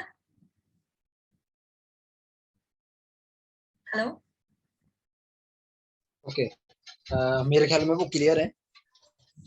हाँ जी। अब किसी भाई का और अंत में कोई एक लास्ट सवाल हो सकता है तो आप कर सकते हैं। हेलो, फैज जी आप कुछ पूछना चाह रहे हैं? जी पूछें। फैज अहमद बोल रहा हूँ मैं। जी फैज भाई बोलिए। जी, ऐसा है डॉक्टर साहब, मैं शुगर पेशेंट हूँ। Okay sir. जी, और मेरी क्या है कि फास्टिंग जो होती है वो ज्यादा होती है, और जो है वैसी खाने के बाद वाली जो है वो उतनी ही रहती है जितनी फास्टिंग रहती है। ओके। दिक्कत यही सबसे बड़ी है, और मेरा वेट जो है वो लॉस हो रहा है, और कोई प्रॉब्लम नहीं है। जी। ओके, ठीक है। आपने लास्ट टाइम टेस्ट कब करवाए थे आपके? मैं करीब 2-3 दिन में टेस्ट करता हूँ। 130। जी सिर्फ शुगर का नहीं बात कर रही सर मैं। जी। शुगर पेशेंट के सारे टेस्ट करवाते हैं ना डॉक्टर? सारे टेस्ट करवा चुका हूँ मैं। हाँ जी, कुछ डॉक्टर 6 महीने में एक बार करवाते हैं, कुछ साल में एक बार। आपके लास्ट कब हुए थे? लास्ट अभी मेरा 1 महीना हो गया। 1 महीना हो गया, ठीक है। तो उसमें आया किसी चीज में? उसमें एक्चुअली क्या हुआ, यूरिन में प्लस आया था। ओके, ठीक है। जी तो सर जी। हेलो मैम आपकी आवाज ब्रेक हो रही है। हेलो। हाँ, 1 मिनट दीजिए, 1 मिनट दीजिए। है ना? तो उसके लिए आपको अपनी डाइट को प्रॉपरली बहुत ध्यान रखना है। जो अभी आपकी आवाज कट गई थी। तो मेरी आवाज आ रही है? हाँ, अभी सही आ रही है। एक बार फिर से बता दीजिए क्योंकि आवाज हाँ कट जी, गई थी। हाँ जी, ठीक है। मैं शुरुआत से बता देती हूँ सर। जब हमारे शरीर के अंदर, खून के अंदर शुगर की मात्रा बहुत ज्यादा बढ़ जाती है ना, अनकंट्रोल, सिर्फ तभी होता है कि हमारे यूरिन की वो शुगर जो डिटेक्ट हो। ठीक है? अच्छा। चीज का आपको ध्यान रखना है कि आप अपने डाइट को प्रॉपर अच्छे से ध्यान रखें। जो भी चीजें डायबिटीज पेशेंट के लिए मना करी है ना, सारी आपको अवॉइड करनी है। जी, ठीक है। आप रात का खाना कितने बजे खा लेते हैं? रात का खाना हम 10-10:30 बजे रात में खाते हैं। 10-10:30। और जो आपने खाने पीने वाली शुगर टेस्ट करवाई है वो सुबह कितने बजे करवाई है? सुबह हम 7:30 बजे। 7:30 बजे, ठीक है। 7 से 8 घंटे हो चुके हैं, लेकिन को क्या करना है, अभी एक तो अपना रात का जो खाना है ना, तो थोड़ा टाइमिंग पहले करनी है। मतलब 10-10:30 तक खाना नहीं खाना, थोड़ी पहले करिए। जैसे कि 8-8:30 तक खा लीजिए। और सुबह काम पे कितने बजे जाना होता है, कितने बजे निकलना होता है घर से? हम निकलते तो 9-9:30 बजे तक निकलते हैं। 9-9:30 तक निकलते हैं ना, ठीक है। तो क्या करना है, रोज 12 घंटे की फास्टिंग करनी है। मतलब आपने रात का खाना 8-8:30 बजे खा लिया, तो खाना सुबह कोई भी खाने वाली चीज आप 8-8:30 पहले नहीं खाएंगे। अच्छा, ठीक। आप अपने शरीर को थोड़ा टाइम देंगे, फास्टिंग करेंगे, ताकि वो जो पास ऑलरेडी ग्लूकोज है उसको यूटिलाइज। जी। ठीक है, तो कोशिश करते हैं कि आप उसको 12 से 14 घंटे भी कर सकते हैं। अच्छा, ठीक है। जैसे अगर आपने 7:30 बजे खा लिया रात का खाना, अगर 9:30 बजे करेंगे तो आपका डेली का 14 घंटे की फास्टिंग हो गई। ठीक है। दूसरा, जो भी फल सब्जियां आप खा रहे हैं, कोशिश करनी है कि चपाती का सेवन कम करें। जो भी शुगर वाली चीज है ना, रोटी में बहुत शुगर होती है। जो भी हमारी कनक की बनी चीज है उनमें बहुत शुगर होती है, हमें दिखाई नहीं देती। मतलब क्योंकि वो कन्वर्ट होके शुगर की फॉर्म में ही कन्वर्ट हो जाती है हमारे शरीर के अंदर हटाने के लिए। अच्छा, तो आपको चपाती का सेवन कम करना है। दाल सब्जी, चपाती कम खाएं। हाँ जी, चपाती कम खाएं, दाल सब्जी ज्यादा खाएं। ठीक है। कई बार होता है हम तो दाल और सब्जी खाएंगे तो चपाती कैसे नहीं खाएंगे? किस चीज से खाएंगे? चावल से, रोटी से? नहीं सर, देखिए क्या करते हैं हम खाते हैं, सिर्फ दाल को रोटी खाने के लिए खा रहे हैं। हम दाल को रोटी के लिए नहीं खा रहे, हम रोटी को दाल खाने के लिए खा रहे हैं। जी, ठीक है। तो आप 1 कटोरी या 2 कटोरी दाल जो खा रहे हैं, तो आप रोटी के नहीं खा सकते। अच्छा। सूप अगर हम पीते हैं तो उनमें क्या सर, हम रोटी खाते हैं। नहीं नहीं उसमें तो नहीं खाते ना, तो सब्जी अगर हम खा रहे हैं तो क्वांटिटी सब्जी की दाल की बढ़ाइए। अपना जो पेट भरना होता है हमें, वो हमें दाल से सब्जी से भरना है। रोटी को नहीं खाना। जी जी जी जी। रोटी को सिर्फ इसलिए खाना है क्योंकि रोटी गुण है ना, लेकिन वो लिमिटेड अमाउंट में। अच्छा, एक रोटी या 2 रोटी खा सकते हैं? हाँ जी, 1 या 2 रोटी खा सकते हैं, इससे ज्यादा नहीं खाएं एक बार। अच्छा, और चावल? चावल 1 या 2 रोटी के बराबर जितने हो। हाँ ठीक है, जैसे 1 या 2 हमारे 1 रोटी 30 ग्राम के करीब होती है ना जी। तो 1 कटोरी चावल 30 ग्राम के करीब। अच्छा, खा सकते हैं। लेकिन जब भी चावल खाने हैं, एक तो सबसे पहले कोशिश कि आप रात को चावल नहीं खाएं। रात को ना खाएं कि खाएं? रात को नहीं खाएं। अच्छा, रात को नहीं खाएं, ठीक। नहीं, अगर आपको चावल खाने हैं तो दोपहर में खाएं। दूसरा, जिस दिन आप चावल खा रहे हैं कोशिश करें कि चावल के साथ दाल प्रॉपर हो। अच्छा अच्छा, ठीक ठीक। दाल हो या पनीर हो, और साथ में सलाद जरूर हो। जैसे मैंने बताया, संतुलित आहार की थाली कैसे बनानी है आपको। जी, कैसे? हम क्या करते हैं, जिस दिन हम चावल खा रहे हैं ना, हमारी प्लेट तो होती है चावल, और एक छोटी होती है उसमें दाल या सब्जी की। तो ये हम गलती कर देते हैं। अगर संतुलित आहार लेना है, उसमें क्या होगा, आप एक प्लेट को 4 कटोरियों में या फिर 4 हिस्सों में बांटिए। 1 कटोरी आपके चावल, 1 कटोरी आपकी प्रोटीन सोर्स जो कि आपकी दाल हो गई, पनीर हो गई, अगर आप अंडा खाते हैं तो वो हो सकता है, ठीक है, सोयाबीन हो सकता है। तो ये सारी चीजें, 1 कटोरी आपकी पकी हुई सब्जी, 1 कटोरी आपका सलाद। जी, ठीक है। तो अगर आप इसको रिफिल कर रहे हैं, मान लीजिए कि मैंने 1 रोटी ली तो 1 रोटी और ली है ना, तो जब रिफिल कर रहे हैं तो सिर्फ रोटी और नहीं आएगी, बराबर सब्जी दाल भी आएगा।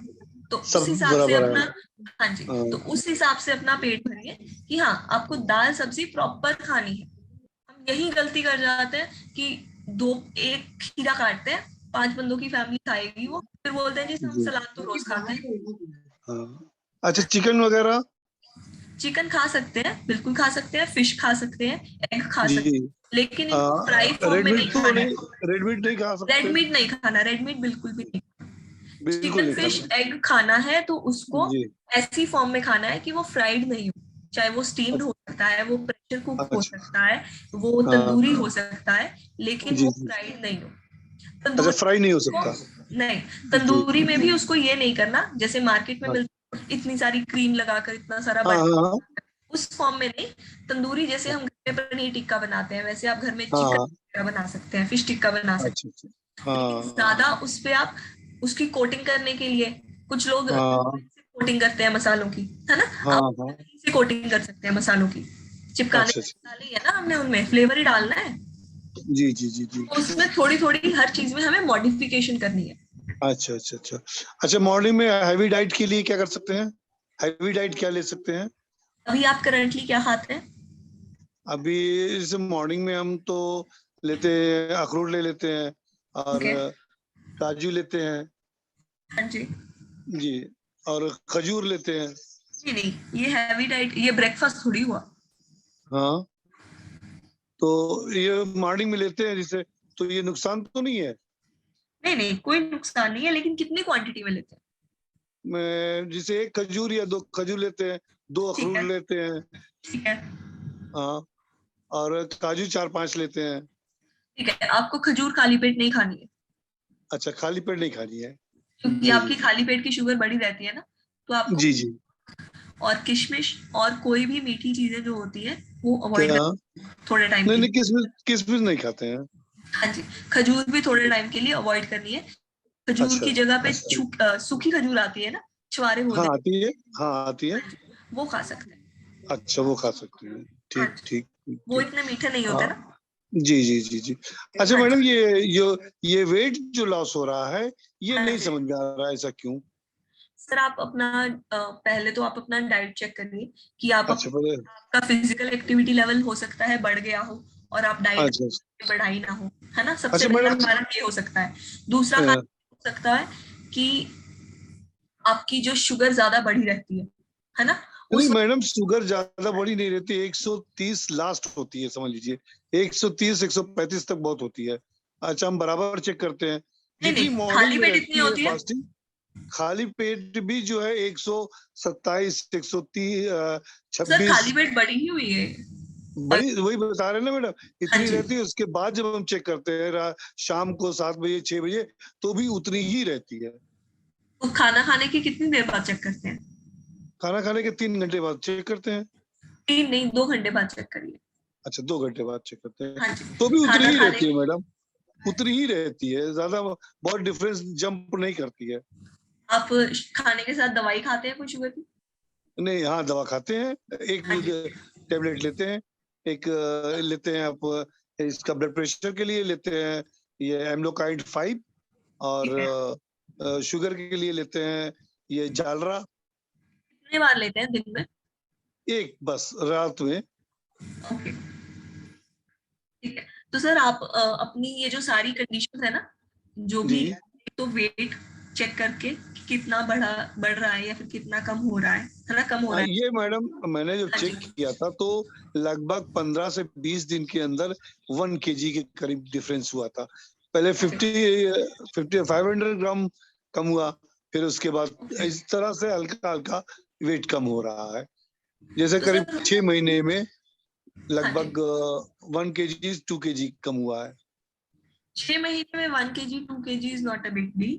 तो फिर कोई घबराने वाली बात नहीं है, कोई दिक्कत नहीं है। इतना तो हो सकता है कि ऐसा आपका नहीं है, मेरी बॉडी पे कोई इफेक्ट नहीं पड़ रहा है, लेकिन जो वेट लूज हो रहा है, जिससे बदन का जो मांस होता है वो कम हो रहा है, जैसे कंधे पर। तो सर आपका ना प्रोटीन मसल मास कम हो रहा है, उसका मतलब है डाइट में प्रोटीन प्रॉपर नहीं है।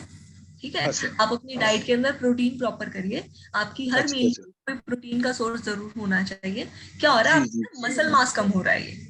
जी, मसल मास कम हो रहा है बस, और जैसे कोई कमजोरी नहीं हो रही है, कोई चीज किसी चीज का कोई वो नहीं है। बिल्कुल, तो ये आप 2 चीजें करिए। एक तो अपनी डाइट प्रोटीन प्रॉपर रखिए, प्रोटीन के सोर्सेज आपको बता ही चुकी हूँ, है ना। दूसरी किसी तरह की स्ट्रेंथ ट्रेनिंग करिए। स्ट्रेंथ होता है मैडम हमको? नहीं, स्ट्रेंथ ट्रेनिंग एक्सरसाइज का नाम है, स्ट्रेंथ ट्रेनिंग। जी, ये क्या है? स्ट्रेंथ ट्रेनिंग का मतलब होता है हम किसी ना किसी तरह का रेजिस्टेंस अपने शरीर पर प्रोवाइड करते हैं, जैसे जिम में करते हैं ना, जिम में से स्ट्रेंथ ट्रेनिंग करते हैं, या फिर किसी ना किसी बेल्ट से स्ट्रेंथ ट्रेनिंग करते हैं, है ना। तो आप साइकिलिंग वगैरह करना पड़ेगा? आप स्ट्रेचिंग कर सकते हैं, नहीं तो आपको ना बिना किसी इंस्ट्रूमेंट की स्ट्रेंथ ट्रेनिंग पर बहुत सारी वीडियोस मिल जाएंगी, वो कर सकते हैं। नहीं, साइकिलिंग कर सकते हैं? साइकिलिंग स्ट्रेंथ के पार्ट नहीं है सर। साइकिलिंग वैसे कर सकते हैं, कोई दिक्कत नहीं है, लेकिन इस पर्टिकुलर पर्पस के लिए स्ट्रेंथ ट्रेनिंग के लिए साइकिलिंग। अच्छा, ठीक है, तो आप पुशअप्स वगैरह कर सकते हैं, या फिर स्क्वाट वगैरह लगा सकते हैं, ठीक है। या फिर आप अगर आपके घर में कोई छोटा बच्चा है ना, बच्चों के साथ खेलते हैं हम उनको उठाकर, उनसे भी हमारे मसल्स पे प्रेशर पड़ता है, that can also be a part of strength training.